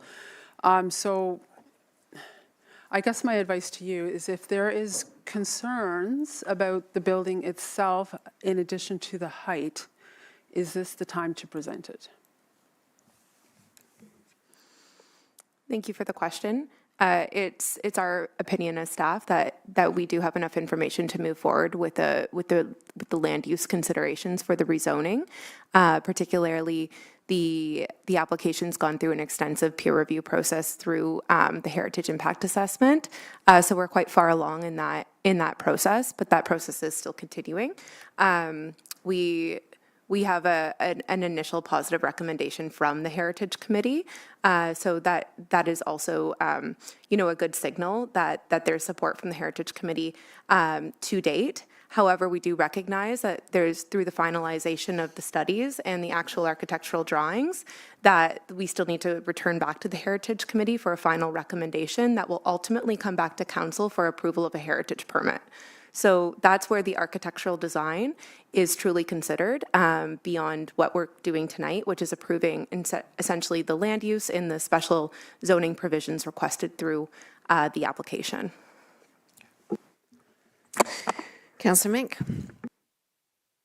That said, I just want to then take this opportunity, because I don't know the next steps that come, if I'll even be here to weigh in on this. So if you don't mind, I would like to just take a minute to just give my opinion. And I want to begin by saying that I'm not opposed to a building on this site. I fully support infill and densification. I believe that thoughtful, well-designed intensification is essential to sustainable growth. I also want to acknowledge that this is a beautiful building. I have a great appreciation for the architecture of the building, and I commend the architect for producing a striking modern design. I think it looks fantastic. However, I'm opposed to this building in this location, and I just want to explain why. Well, I'm not an architect by profession. I've studied architecture, I've worked in the industry, and I've been involved in hundreds, if not thousands, of building projects in the past. And I cannot unknow what I know. The renderings, while they're attractive in the drawings, do not accurately represent how this building will appear in true context. The gray upper portion will not read as sky. It will read as contemporary ephes-clad structure. It will not, in my opinion, it will not visually blend with the Carlisle Hotel. I think it'll contrast sharply. Beyond the brick tone, the architectural language of the windows, railings, soffits, proportions, and massing does not align with the historic patterns that define this district.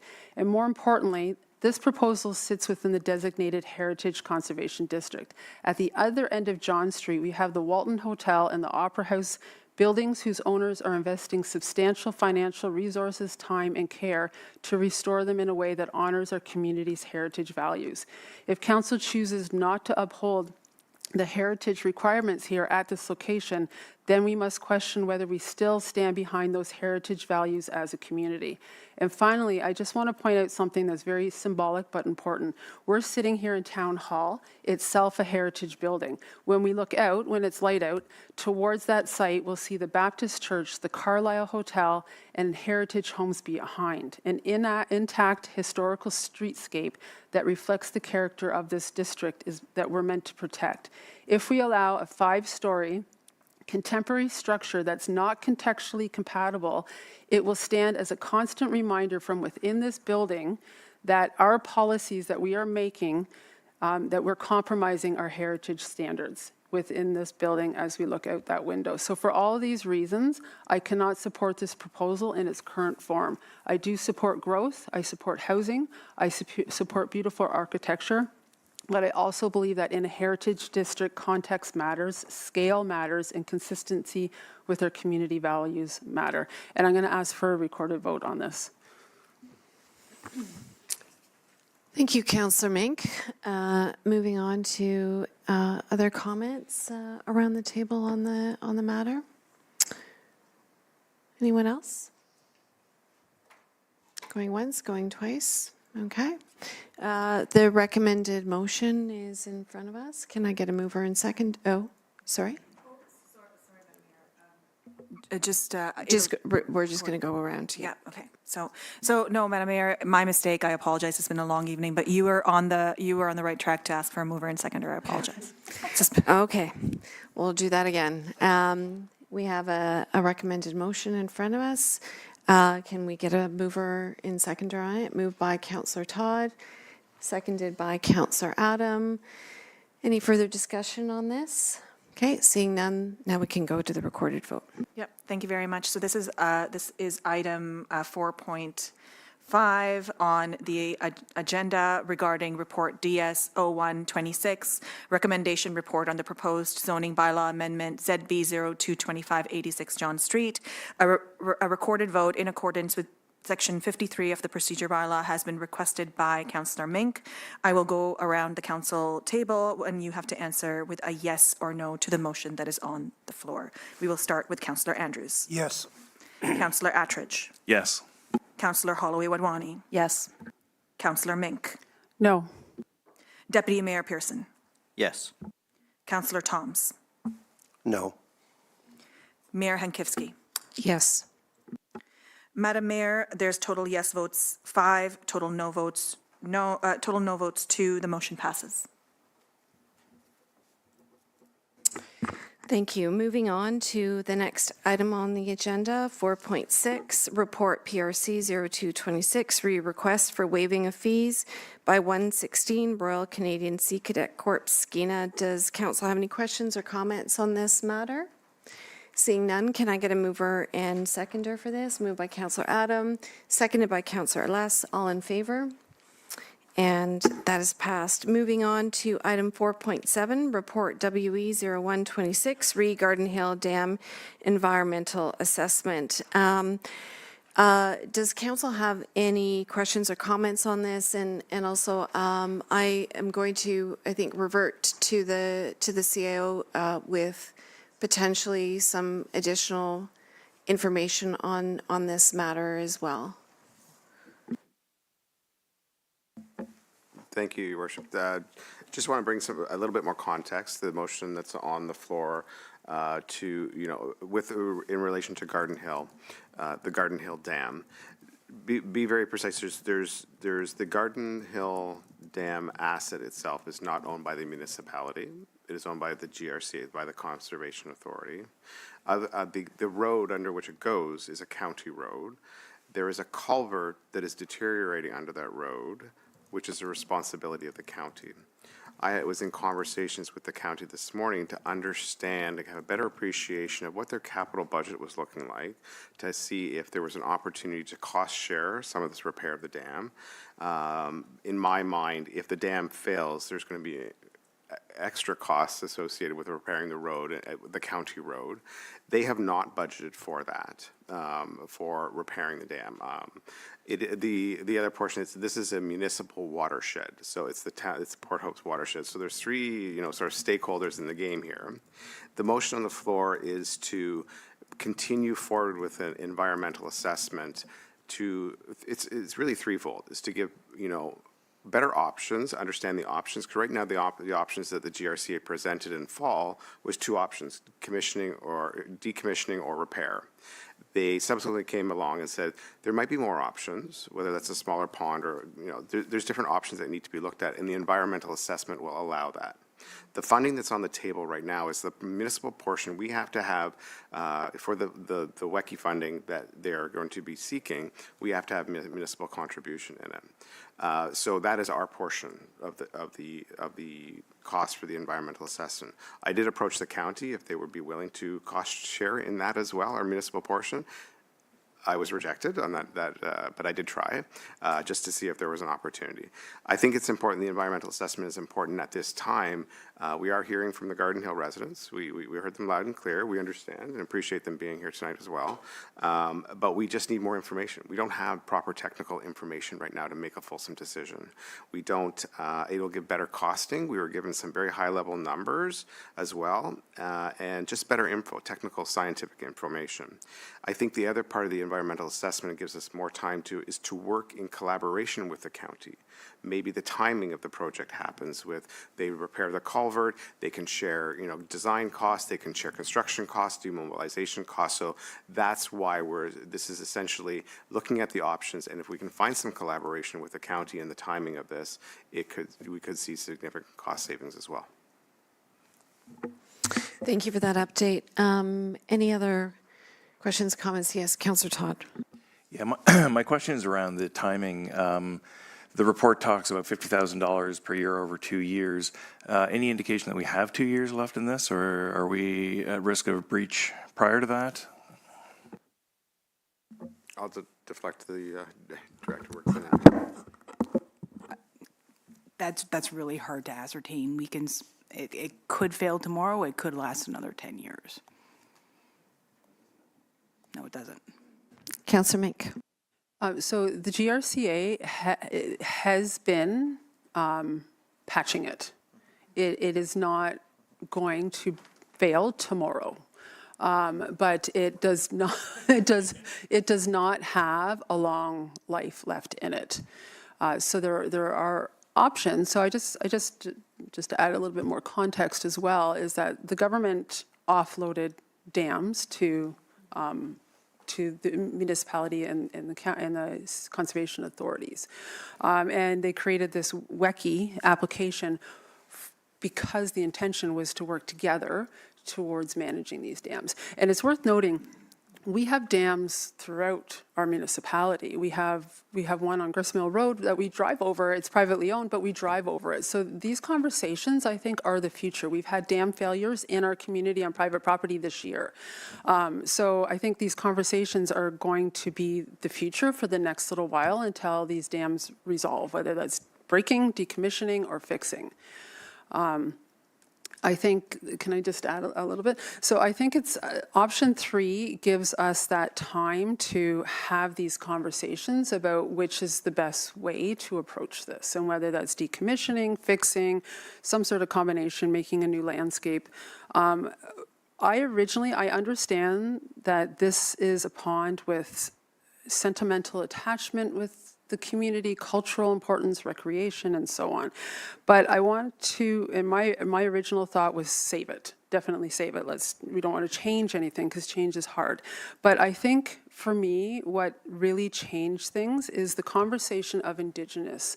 And I want to caution people from using Indigenous as a token because we need to remind ourselves that these dams are colonial structures. And although change is very, very difficult for all of us, the construction of these dams was forced changes on our Indigenous community at one time. And we open every council meeting with a land acknowledgement. And I think if that land acknowledgement has any value, that we really need to unprioritize our preferences and prioritize the Indigenous community. And I think we need that time to have those conversations and to prioritize that voice. Thank you, Councillor Mink. I think that's a good principled approach to take to all conversations around all bodies of water. Councillor Darrell. Yeah, I just have a couple comments about the dam. This is something, like, we talk a lot about heritage in Port Hope and different heritage structures.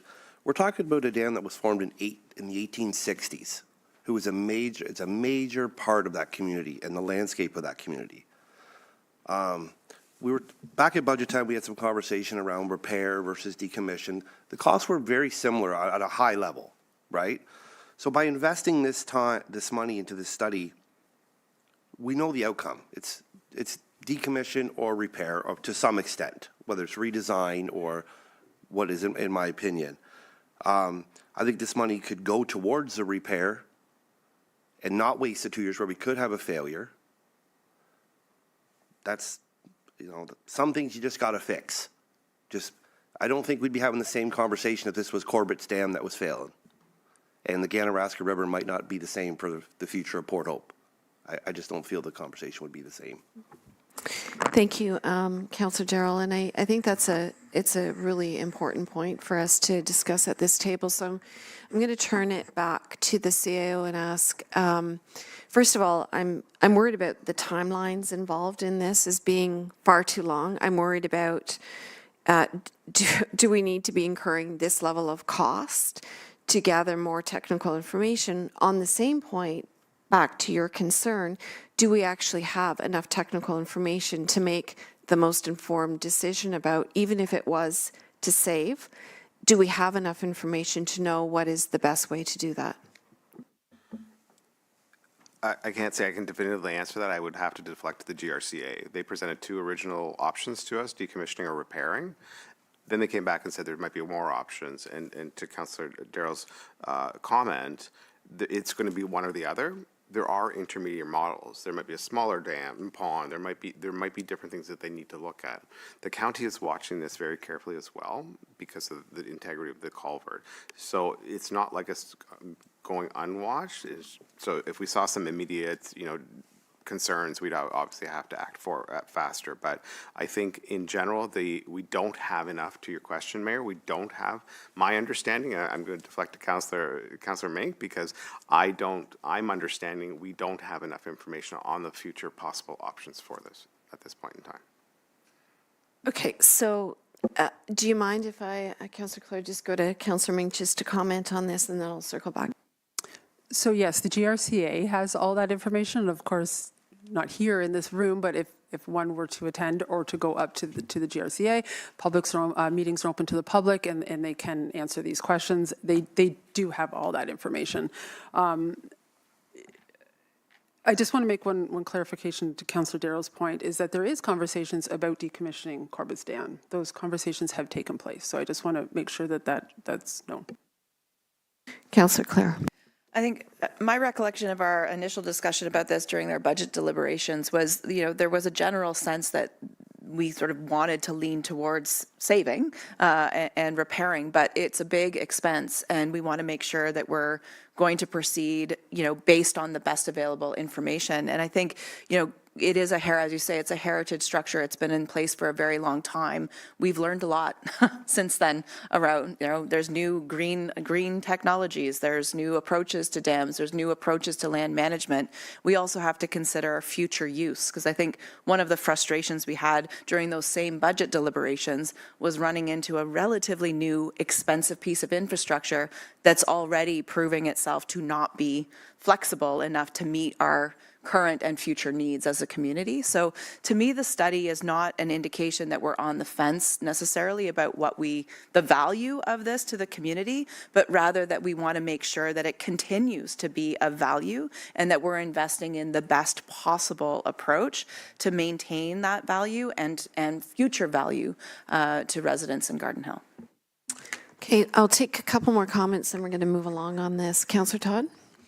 Yeah, I would feel differently about this if the report said we were going to spend $100,000 and we'd have more information, in the next 6 months. My worry is that we're going to spend $50,000 and then the dam's going to break, or, and so then there's no value in that because we haven't actually gotten any more information. And in some cases, you have to make a decision based on the information you have. So I really struggle with spending $100,000 of money. We may not even get the information that we're looking for, and the dam takes care of itself.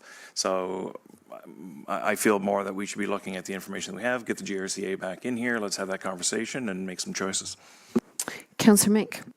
Okay, so just to answer a few of these questions, so also to remind yourself that fixing the dam, sort of to your point, Councillor Clare, it does come with a lifetime of fixing the dam and a lifetime of inspection, and the conservation authorities are now at risk potentially of merger under the provincial umbrella, and if the province is now running conservation authorities, we need to ask the question of where will the future of this dam lie? Is that going to fully lie with the municipalities? Since they've already offloaded that responsibility once, they're probably not going to take it back. To Councillor Todd's, or to everybody's awareness, the options, if we don't choose one of these options right now, is that it's worth noting that the province funds, the conservation authorities, our GRCA, 3% of their budget comes from the province. The rest mostly comes from levy, or else it comes from the Ganaraska Forest Plantation. If we don't make a decision, really the options are they will start removing boards before I can guarantee you that they're on top of it. They're not going to let it burst. They will start releasing boards before that happens, which will then dry up that area, which is not what we want. The other option is if we don't go forward with providing some type of funding through the WECI proposal where we actually get funding, the next option is to put the cost onto the levy back to the municipality. So we're going to pay for it through that process. Councillor Todd? Can you explain to me a bit more about the WECI? So the WECI isn't necessarily tied to us spending $100,000 and getting more information. The WECI is tied to whether we fix or decommission. Like no matter what choice we make, we still qualify for WECI. Is that correct? Or the WECI is specific to doing more research? WECI is a funding application, so if the municipality and Conservation Authority make an agreement that we're going to address this issue, then we can apply for funding and get some funds. And the next period to apply for it is 2 years from now. So if we don't make a decision, it still has to be handled, but it won't be handled with any funding. It'll be handled through the GRCA, which then the board will have to make a choice whether to start pulling the boards out of the dam or whether to increase levy to charge back to the municipality. Okay, I'm going to go to Councillor Darrell and then Councillor Todd. I just wanted to point out to Vicky that no matter what asset we have, whether it's a building, a dam, we have to maintain it for a lifetime. It comes with associated costs regardless. Councillor Todd? Sorry, back to the WECI. Do you know the deadline on applying? You said it doesn't happen for another 2 years, or? The period comes around every 2 years. We don't have the actual deadline. It's February or March sometime, and then in 2 years from now. So we could get GRCA in here, have a conversation, figure out what we want to do, get the application in. Like, is that a possibility based on what you know? I'll turn that over to the clerk and the CAO.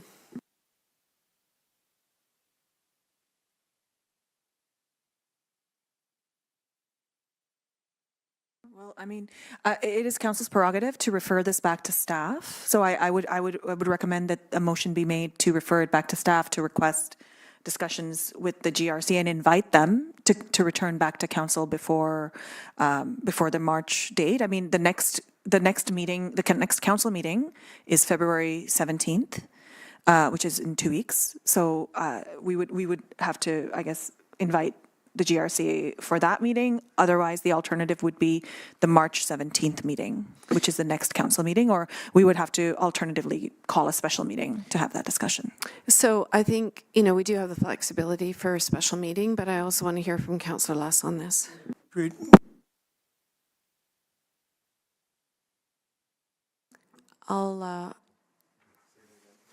should we call the county in for that meeting too? I did raise the issue this morning at county before the county also communicated with our CAO on it, but CAO? Yeah, we can have conversations with the Director of Works and Engineering at the county to see if they would be amenable. I'm not too sure. They've already agreed to work in collaboration with GRCA on this. I think the other option is, a request to county council for financial support because it's not in their capital budget at this point in time. That is another option. Just back to the timing, like right now, the application for the WECI is not open yet.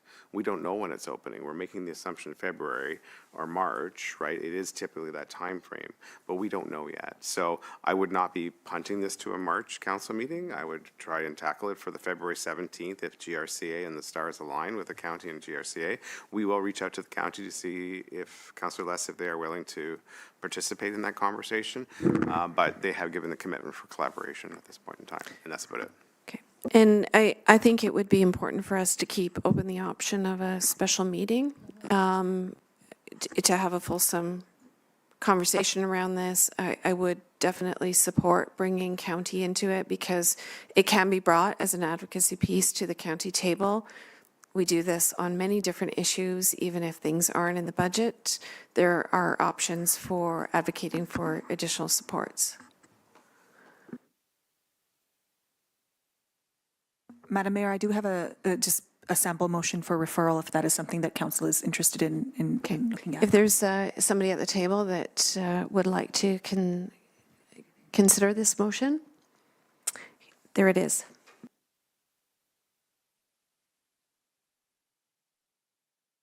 That is what I heard, if council wants to change.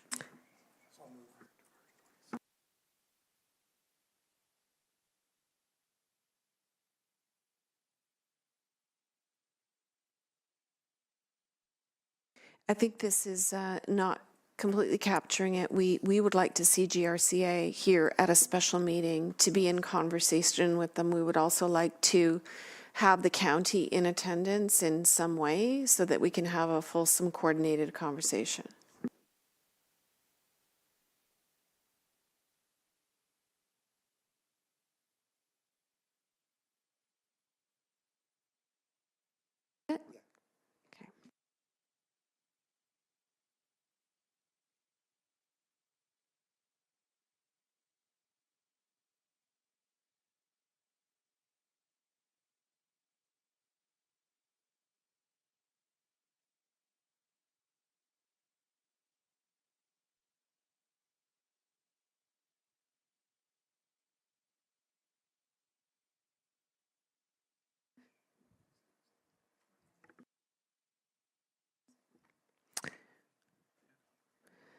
I would say as soon as possible, but no later than the end of February.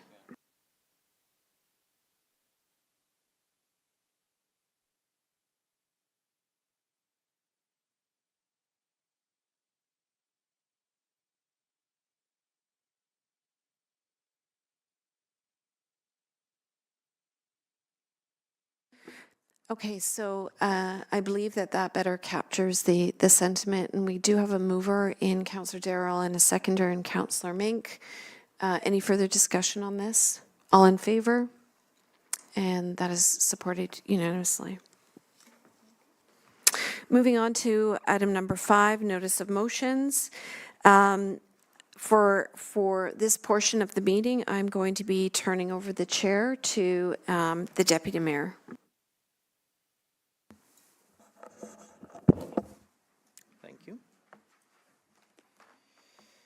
Okay, moving on to notice of motions, 5.1, notice of, sorry. Moving on to 5.1, notice of motion regarding tracking report for outstanding, I don't have the sheet, so it's outstanding motions. This has been moved by the mayor and seconded by Councillor Attridge, and I'm going to open up to council for any discussion.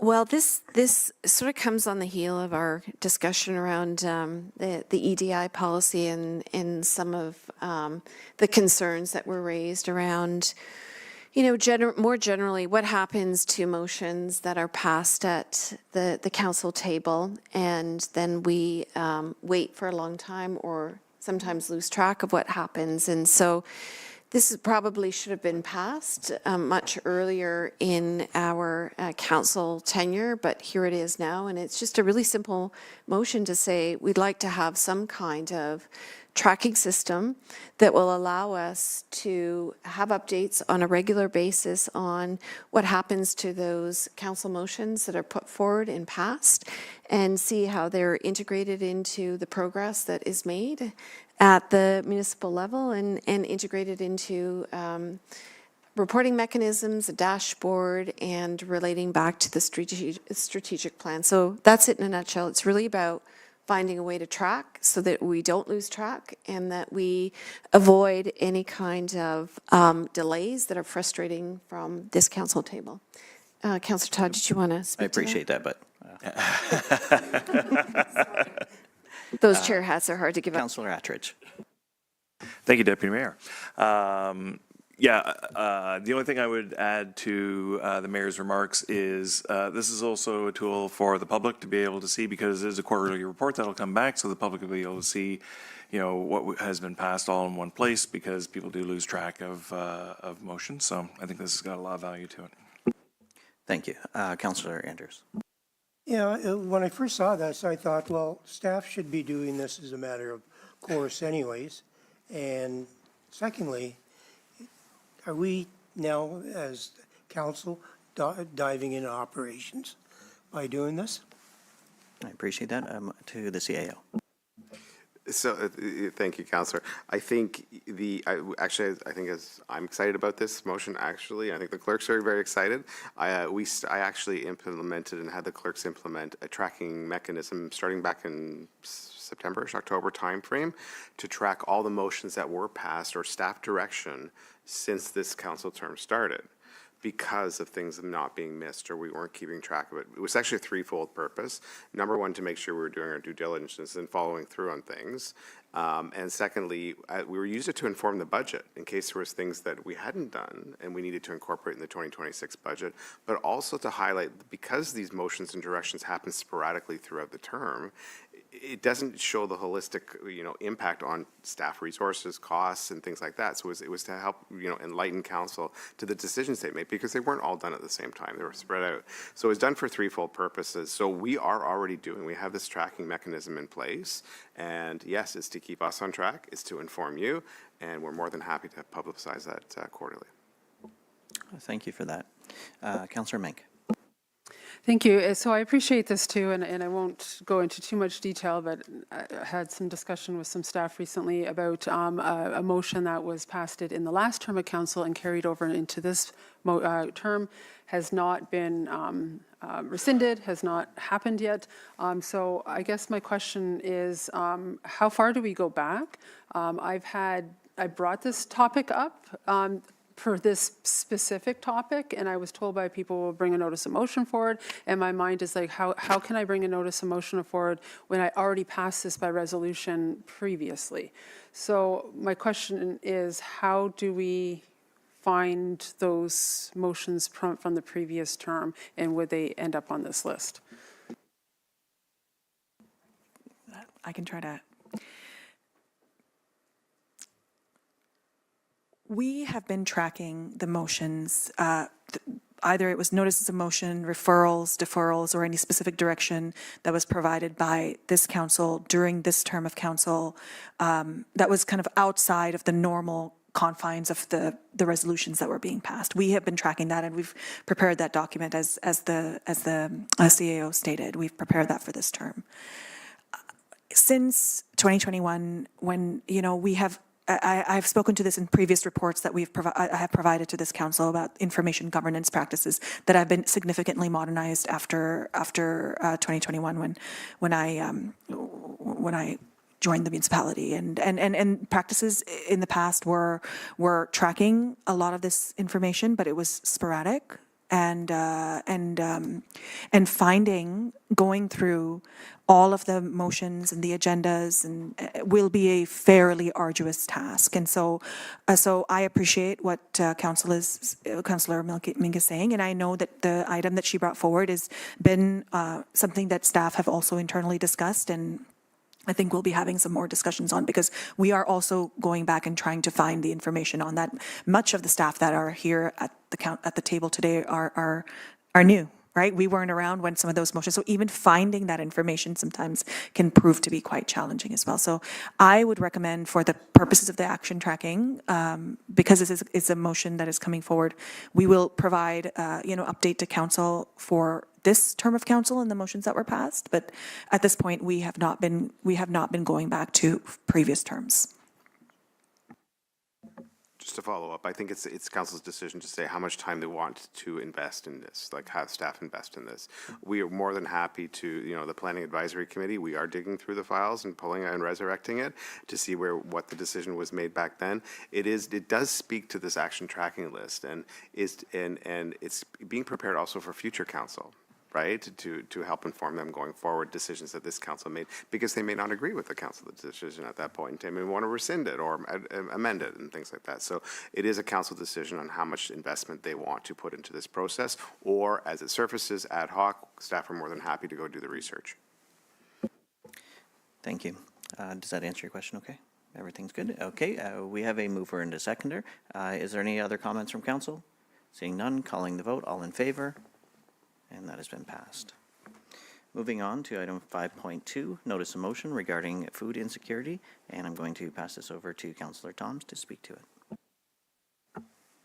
Okay, so to start off, anyway, I would like to withdraw this notice of motion. After some conversation with staff and colleagues, I would like to move an alternative motion. If I could ask the clerk to please put that up on the board.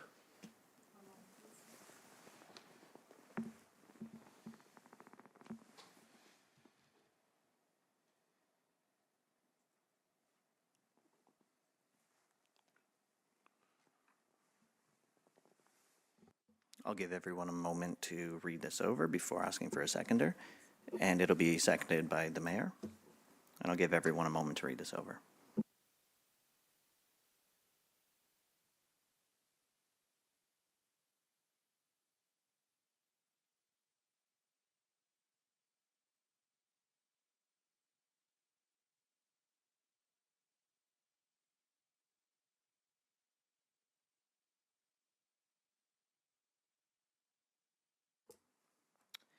Okay, so I'm going to, now we have a mover and a seconder, so I will open this up to council for any comments or questions. Councillor Attridge. I just want to say thank you to both of you. I think this is a great addition. It's very direct, clean. I think it speaks exactly to the outcome, which is to help improve food security. It speaks directly to the Fair Share Food Bank and their presentation, which, Councillor Darrell, I know you were particularly, championing, and I want to thank you for your advocacy in this area. You've always been bringing this forward through budgets and in other fashions. So I think this is a great addition. So thank you to both. Thank you, I appreciate that. Anyone else from council? No, and I completely agree with what Councillor Attridge is saying. Thank you both for bringing this forward. Thank you, Councillor Thoms. I think this is a great move forward, and I also believe that this is a better motion for this council. Madam Mayor. I also want to acknowledge that it was Councillor Thoms that brought this forward. It was his initiative. I merely came in as a supporter of this, and I hope we can continue to support the food bank in other ways in this municipality. And I think we all appreciate that clarity. So at this point, I'm ready to call the vote. All in favor? And that has been carried. I will now pass the chair back over to the mayor. Thank you. Moving on to updates and new business, the OPG initial project description. The Ontario Power Generation has submitted its initial project description for the proposed new nuclear at the Wesleyville project in Port Hope to the Impact Assessment Agency of Canada, IAC. This submission marks the first step in the federal impact assessment process. This information is now available on the IAC website for public review and comment.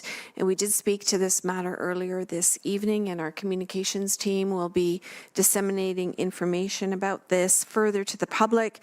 And this is the beginning, of course, of a multi-year assessment process. No decisions have been made. And residents are really encouraged to review the information, submit comments, and engage in the process as it unfolds. And the public will be able to access some of the comments that are going to be made by this municipality. And more information can be is available on our municipal website as well as the IAC website. The second item I want to speak to is the OPG Darlington refurbishment announcement. On Monday, our CEO Mike Melanishin and myself and our Director of Communications, Kate Ingram, was also there, attended the announcement of OPG in Clarington, where Minister Lecce confirmed the refurbishment of Darlington Nuclear Unit 4 is complete. The unit will return to service 4 months ahead of schedule and $150 million under budget. Unit 4, originally expected to be back online in August, has received approval from the Canadian Nuclear Safety Commission to begin initial power testing on February 12th, with full power expected shortly after. The refurbishment, now complete on all 4 units, is the largest refurbishment project in the world and extends the station's operating life to 2055, and over the next 30 years is expected to generate up to $90 billion in economic benefits, supporting over 14,000 jobs and providing reliable and clean electricity to just over 3.5 million homes across Ontario. The third item I'd like to speak to is the nominations remain open for the Port Hope Civic Awards. The Civic Awards, of course, recognize the talent, the time, and the dedication of those who help strengthen Port Hope and enhance our shared quality of life, from community volunteers to youth leaders to innovators in arts, culture, agriculture, and environmental stewardship. The program showcases the many ways that our residents contribute to our vibrant and inspiring community. Nominations are being accepted across 9 award categories until March 5th. So please mark that date in your calendar, and details about eligibility requirements and category criteria are available at porthope.ca/civic-awards. And just one final announcement that I'd like to share is that I've been supported by many members of this council for the current 100 Hearts for Youth Wellness campaign in support of our new Youth Wellness Hub, Northumberland, headquartered here in Port Hope, that opened up in December. This campaign is really focused on supporting extending the hours of operation for the hub for evenings and for weekends, supporting transportation, especially for youth that need to be traveling from further places. The grant was very successful in getting a van, but now that van needs more supports for movement. And also, there's going to be a fundraising committee that starts with some support with a fundraiser to help to ensure the financial sustainability of the hub. And I'm really happy to announce that at this point, looks like we've passed 75 in terms of that 100 goal, working up to February 14th. And I'm especially excited to share with you that the Council of Brighton recently passed a resolution to support one of these hearts. And I'm really happy to share that with you. I think that's a really proud moment, but we've had many businesses, many individuals, many teams come forward, and the support of the community in Port Hope and further abroad has just been outstanding. So we're very confident that we'll get to that 100, but having said that, we still need more donors and more sponsors for this. Does anybody have anything further that they would like to add around the council table this evening? Councillor Mink? Thank you. I just wanted to report that on the weekend, on Saturday, I attended the Ontario Library Association and the Ontario Library Board Association conference in Toronto. It was a good day. There was 4 topics of discussion. First one was around censorship and what that means. The second one was particularly interesting regarding Indigenous collections and having important, very distinct Indigenous collection that is written by Indigenous authors, and then having a separate Indigenous collection that would be written by other people. We don't have that currently in our library, and that was something that was a takeaway, so that was great. The third session was Kitchener and Waterloo telling us about their new library, response to the growth. And then the other one that was most interesting was Bracebridge, who built a new library, population of 17,000, an old Carnegie Library downtown, and then their new build outside of town, which is very similar to Port Hope as a comparator. And then the last one was about advocacy and your library boards advocating. So I just wanted to report those takeaways, and it was a good day. Thank you for that, Councillor Mink. Councillor Clare. Just an update as well, because it's relevant to the acknowledgement of food insecurity as an issue here in Port Hope. I had the opportunity to participate in a planning session with the Loyalist College Centre for Healthy Communities in conjunction with the Northumberland Food Policy Council. And it was really interesting discussion with a lot of ideas about how we could collaborate as a municipality with those efforts to advance elements of our community climate action plan with respect to supporting local food systems, protecting farmland, and looking for opportunities for urban food protection. So I'm going to be bringing those to the Environmental Advisory Committee for consideration, but I thought it was relevant given the discussion about food security today. Okay. Thank you for all of those updates. And now we're going to move on to question period. But before we start on that, I'm going to ask for staff to exit out. We'll take just a minute recess to allow for that.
Okay, I think we're ready for question period. Remember, the purpose of question period is to make inquiries of council members related to matters of municipal business. Please note, this is not meant to be an avenue to ask questions of staff. Well, the staff is mostly gone anyway. And if you do have matters that are operational in nature, we can certainly pass those on to the appropriate staff. So we'd like to ask if anybody does have a question, please come up to the podium and identify your name, and we will proceed.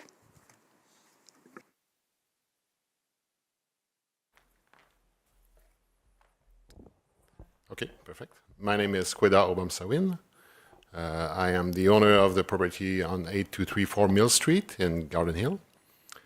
So that's the property that is just north of the pond. So I would like to mention something about this dam. It seems like the problem is that we don't know exactly who is responsible for this dam.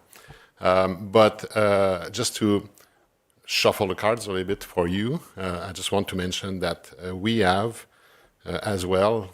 So we mentioned that the pond was important for the community, as a cultural symbol. It's also, I think there's many people that swam in this pond in the 70s, maybe not anymore today, but that's very important for the community, but it's also very important for the ecosystem. So I think in the last 70 years that the pond has been created, there's a very complex ecosystem that has been developed. So many thousands of birds. People that know Garden Hill or that pass by Garden Hill will know that in the spring and in the fall, the pond is completely filled with geese and other birds, egrets, great herons.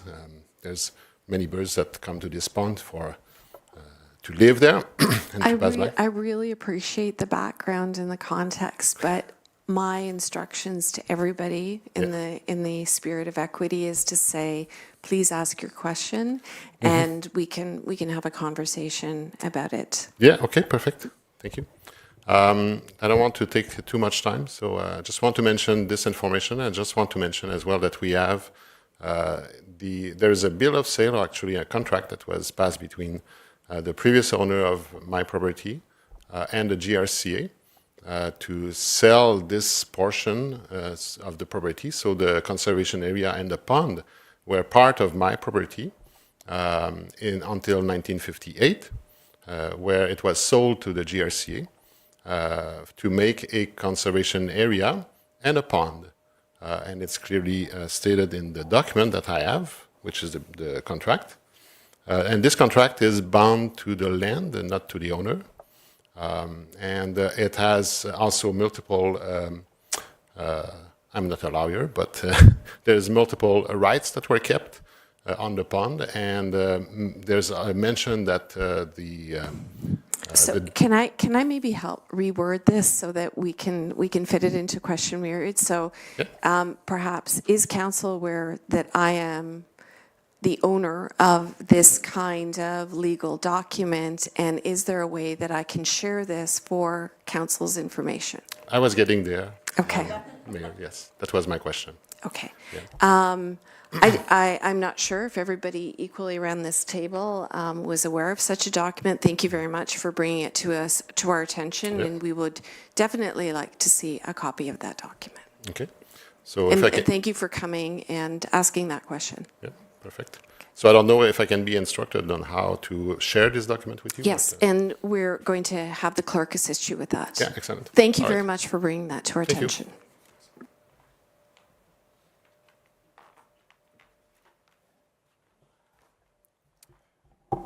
I know you wanted this formed as a question, so I guess I'll just say, are you aware of the new soils regulations in Ontario and the requirements for removing contaminated soil? Because there's, as you know, there's thousands of geese in that pond. If the structure is removed and that small stream is allowed to free flow through there, that existing mucked out bottom of that pond can't remain as the banks of a new creek that runs through there. So it's going to have a substantial amount of soil that has to be removed. I'm going to say that most of that soil is going to be considered contaminated liquid waste, and it's going to have to go to a special facility, which is going to have extensive costs to remove that and get rid of that soil. So when looking at decommissioning a structure, you may say, oh, it's going to be about the same cost. I don't think so. You could be into millions of dollars to remove that soil. And there are a number of other factors that come in, including fire safety. That's our water supply for fire suppression. No, and thank you for that question. Again, I'm not sure if that kind of information is equally, if everybody's equally aware of that. But I'm going to, before I fully answer, I'm going to turn it over to Councillor Mink because I can feel the, go ahead. Thank you. Yes, those discussions have taken place, obviously not around this table, but at the GRCA. I've had those discussions at least with the staff there. And I think that is part of the discussion, and one of the recommendations of the environmental assessment is to address all of these concerns, including birds, migratory birds, wildlife, everything. And it would be inclusive of various organizations such as Ducks Unlimited, Trout Unlimited, all key players in what happens to this area under either circumstance. That's why that was a recommendation that came Now, forward. have they talked about bringing in a substantial amount of fill to create a new banks for this future creek that would run through, free flow through the creek? I Through think the- that through one of underneath the, culvert? one of the things I want to be really careful about, since we're moving into a council decision around this, is that I really appreciate Council Mink bringing forward this information, but I think that's part of the reason we're calling this special meeting with the GRCA, so we can all get on the same page and ask questions that are along this line. And we thank you for bringing this forward, and it certainly will be central to our conversations with GRCA. And we hope that you might be able to attend that special meeting as well. Okay. I do have another question. I've heard decommission, I've heard repair the dam, and we've heard that there's other options that are floating out there too. One option that I heard was creating 3 separate smaller ponds. Is that something that was actually discussed, or is that a rumor? So I think, again, whether it was discussed or not, I think we have to wait for this special meeting and have a conversation about what are all the options that have been contemplated and discussed, and for the entire council to be there for that conversation. It has not been discussed at this table. Okay, Thank you. thanks.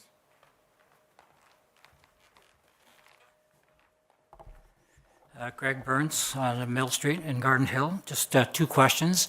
The special meeting that you referred to earlier, is that going to be open to the public? Absolutely. And will we have the opportunity to ask questions or provide information during that period of time?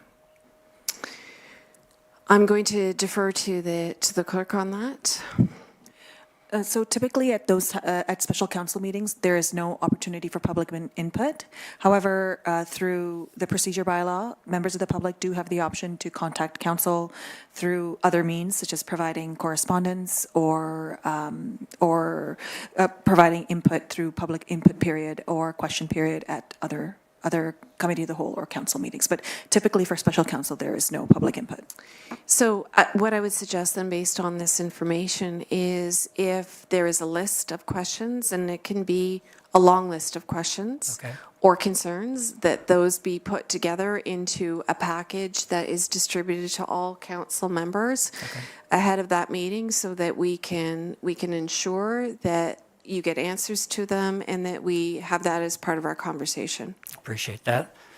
And I'm going to just turn over to Councillor Todd and Councillor Clare. Yeah, Madam Mayor, just wondering also if those questions can be handed to the GRCA in advance so that they can be prepared and bring answers to them? Absolutely, and I was assuming that with, yes, okay, Councillor Clare, was that what, yes, okay. So Okay, would okay. those questions be funneled through the clerk to pass it on to you and GRCA? That would be Okay. the best way to ensure that everybody gets it in a timely fashion. Okay.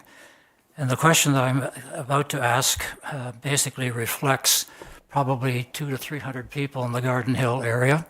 And that is, what are you going to do if the dam breaks between now and, let's say, 2 years from now, or even 6 months from now? What is council going to do when that dam breaks? And the reason why I say that, I live in the second property below that dam. And I've had a chance to look at that dam, and as most of our residents say to me, they have an acronym, and that's RTDD, repair the dam, okay? And when you look at the condition that it's in right now, we have major concern that dam is not going to hold up much longer. Thank you for that question, and I hope that you heard this council's commitment not to wait for another meeting, but to call a special meeting at the earliest possible convenience. And I think in that response, you understand our commitment to understanding the gravity of this situation and to wanting to find a path forward. Okay, thank you. Thank you.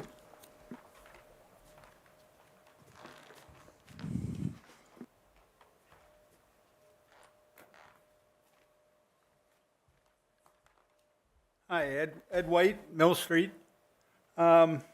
Since I didn't ask any questions last time, I got a whole list of them today. Just a couple, please. I heard talking about question period and submitting, the public submitting questions beforehand. That would be great. Got no issue with that at all, as long as it doesn't take over the whole thing. Like, I don't want to see a situation where, in order to ask a question, you got to submit it beforehand, because most of these questions that I have occurred tonight.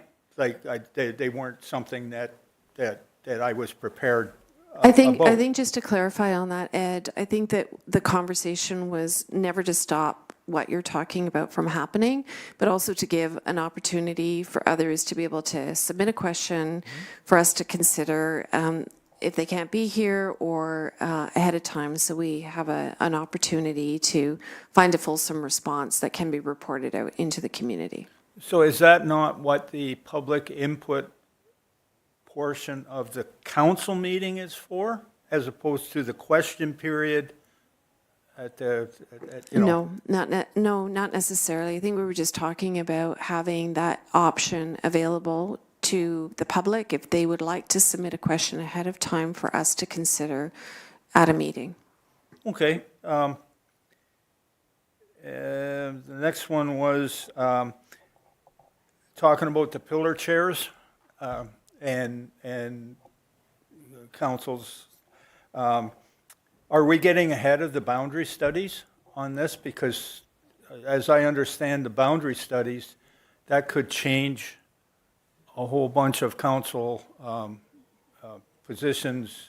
It like depends what way they come back, like the deputy mayor thing, how many councilors, more or less, all that kind of thing. I'm just wondering if that's I don't something think that has so. been considered. I think we're doing it in the order that makes sense. We haven't gone that far down the completion of the boundary review, and I think the workshopping around this is a really important one. So no, I think we're doing it in the right order. Now, if you'll indulge me one more. This is one that I've never understood from the beginning, but that's okay. The idea of counselors not being able to bring information to back up their motions or to say why it's important or whatever. You were talking about guardrails. Okay, I don't know what a guardrail is. Could you tell me what a guardrail is? I think it's exactly what you find in the motion that we passed, which was that the additional information that would be added to a motion would be subject to certain considerations, including, for example, whether or not that information was in violation of the Charter of Rights and Freedoms and other considerations, and that we would have the support of the clerk and the chair if necessary. So that would prevent information coming forward that violates basic human rights standards. So then would that, like if a counselor has a different opinion on something, like they can vote their opinion as opposed to, you know, whatever's the common policy? No, I think this allows for a lot of flexibility in supporting information that comes forward. I think it does not, it doesn't stop various motions from coming forward and from council to be able to express their opinions. We're just wanting to make sure that there's some safety mechanisms in place so that supporting documentation doesn't violate certain human rights standards. Well, what happens if the clerk just plain doesn't like the motion? Well, how do we cover that I off? have a lot of faith in the. I know we got a lot of faith, but, you know, we're. Well, Ed, I want to say that I've never had the experience of our clerk denying any of us the opportunity to bring a motion forward. No, Because I'm not meaning that. I'm just, if this is a guardrail, then obviously it's in place.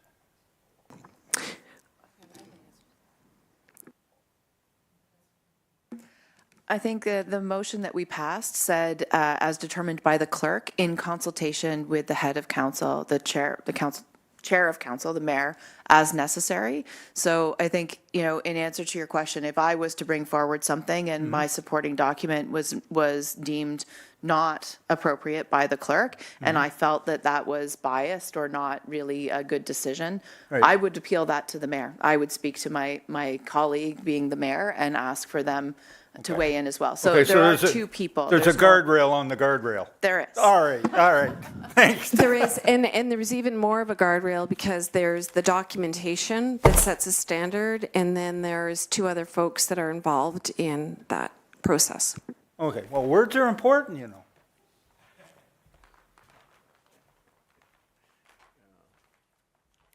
Jim Sculthorpe, 1685 Willow Beach Road.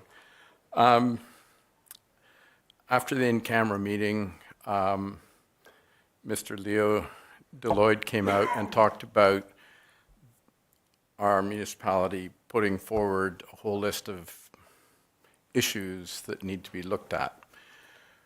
He also said that we had between January the 12th and February the 11th. There was also $3,000 of possible intervenor funding for, I guess, organizations and individuals. It's an awfully short time between now and then. My question is, I've been there before. Big organizations push small communities to do things that we don't want to do. Port Hope has to stand up, and they need to stand up now, and this is your job, to stand up and tell this organization that we need more time, because if you don't stand up now, they will continue pushing your time shorter and shorter so that you cannot allow me or Mr. White or our council. Please go back to them and say, you have not given us enough time. This is the beginning, not the end. Go back, ask them for more time. Thank you for that comment, and we'll certainly do that. And as you know, that we continue to advocate for the position of this municipality very diligently, with a lot of attention. And these are processes that are dictated by federal regulation over which we have less control than we may otherwise like, but we continue to advocate very, very strongly for the position of the municipality, for the well-being and the interests of this municipality in this process, and we are not getting run over in this. I can assure you of that. I appreciate that, but you need to ask for more time. I'm for happy this to type of ask thing. for more time and take that forward. Thank you. Okay, well, that concludes our question period for today. That allows us to move into point number 8, adjournment. This concludes our business to be covered on today's agenda, and I'm in a position to adjourn at 9:54 p.m. Thank you very much for everybody who stayed to the very end.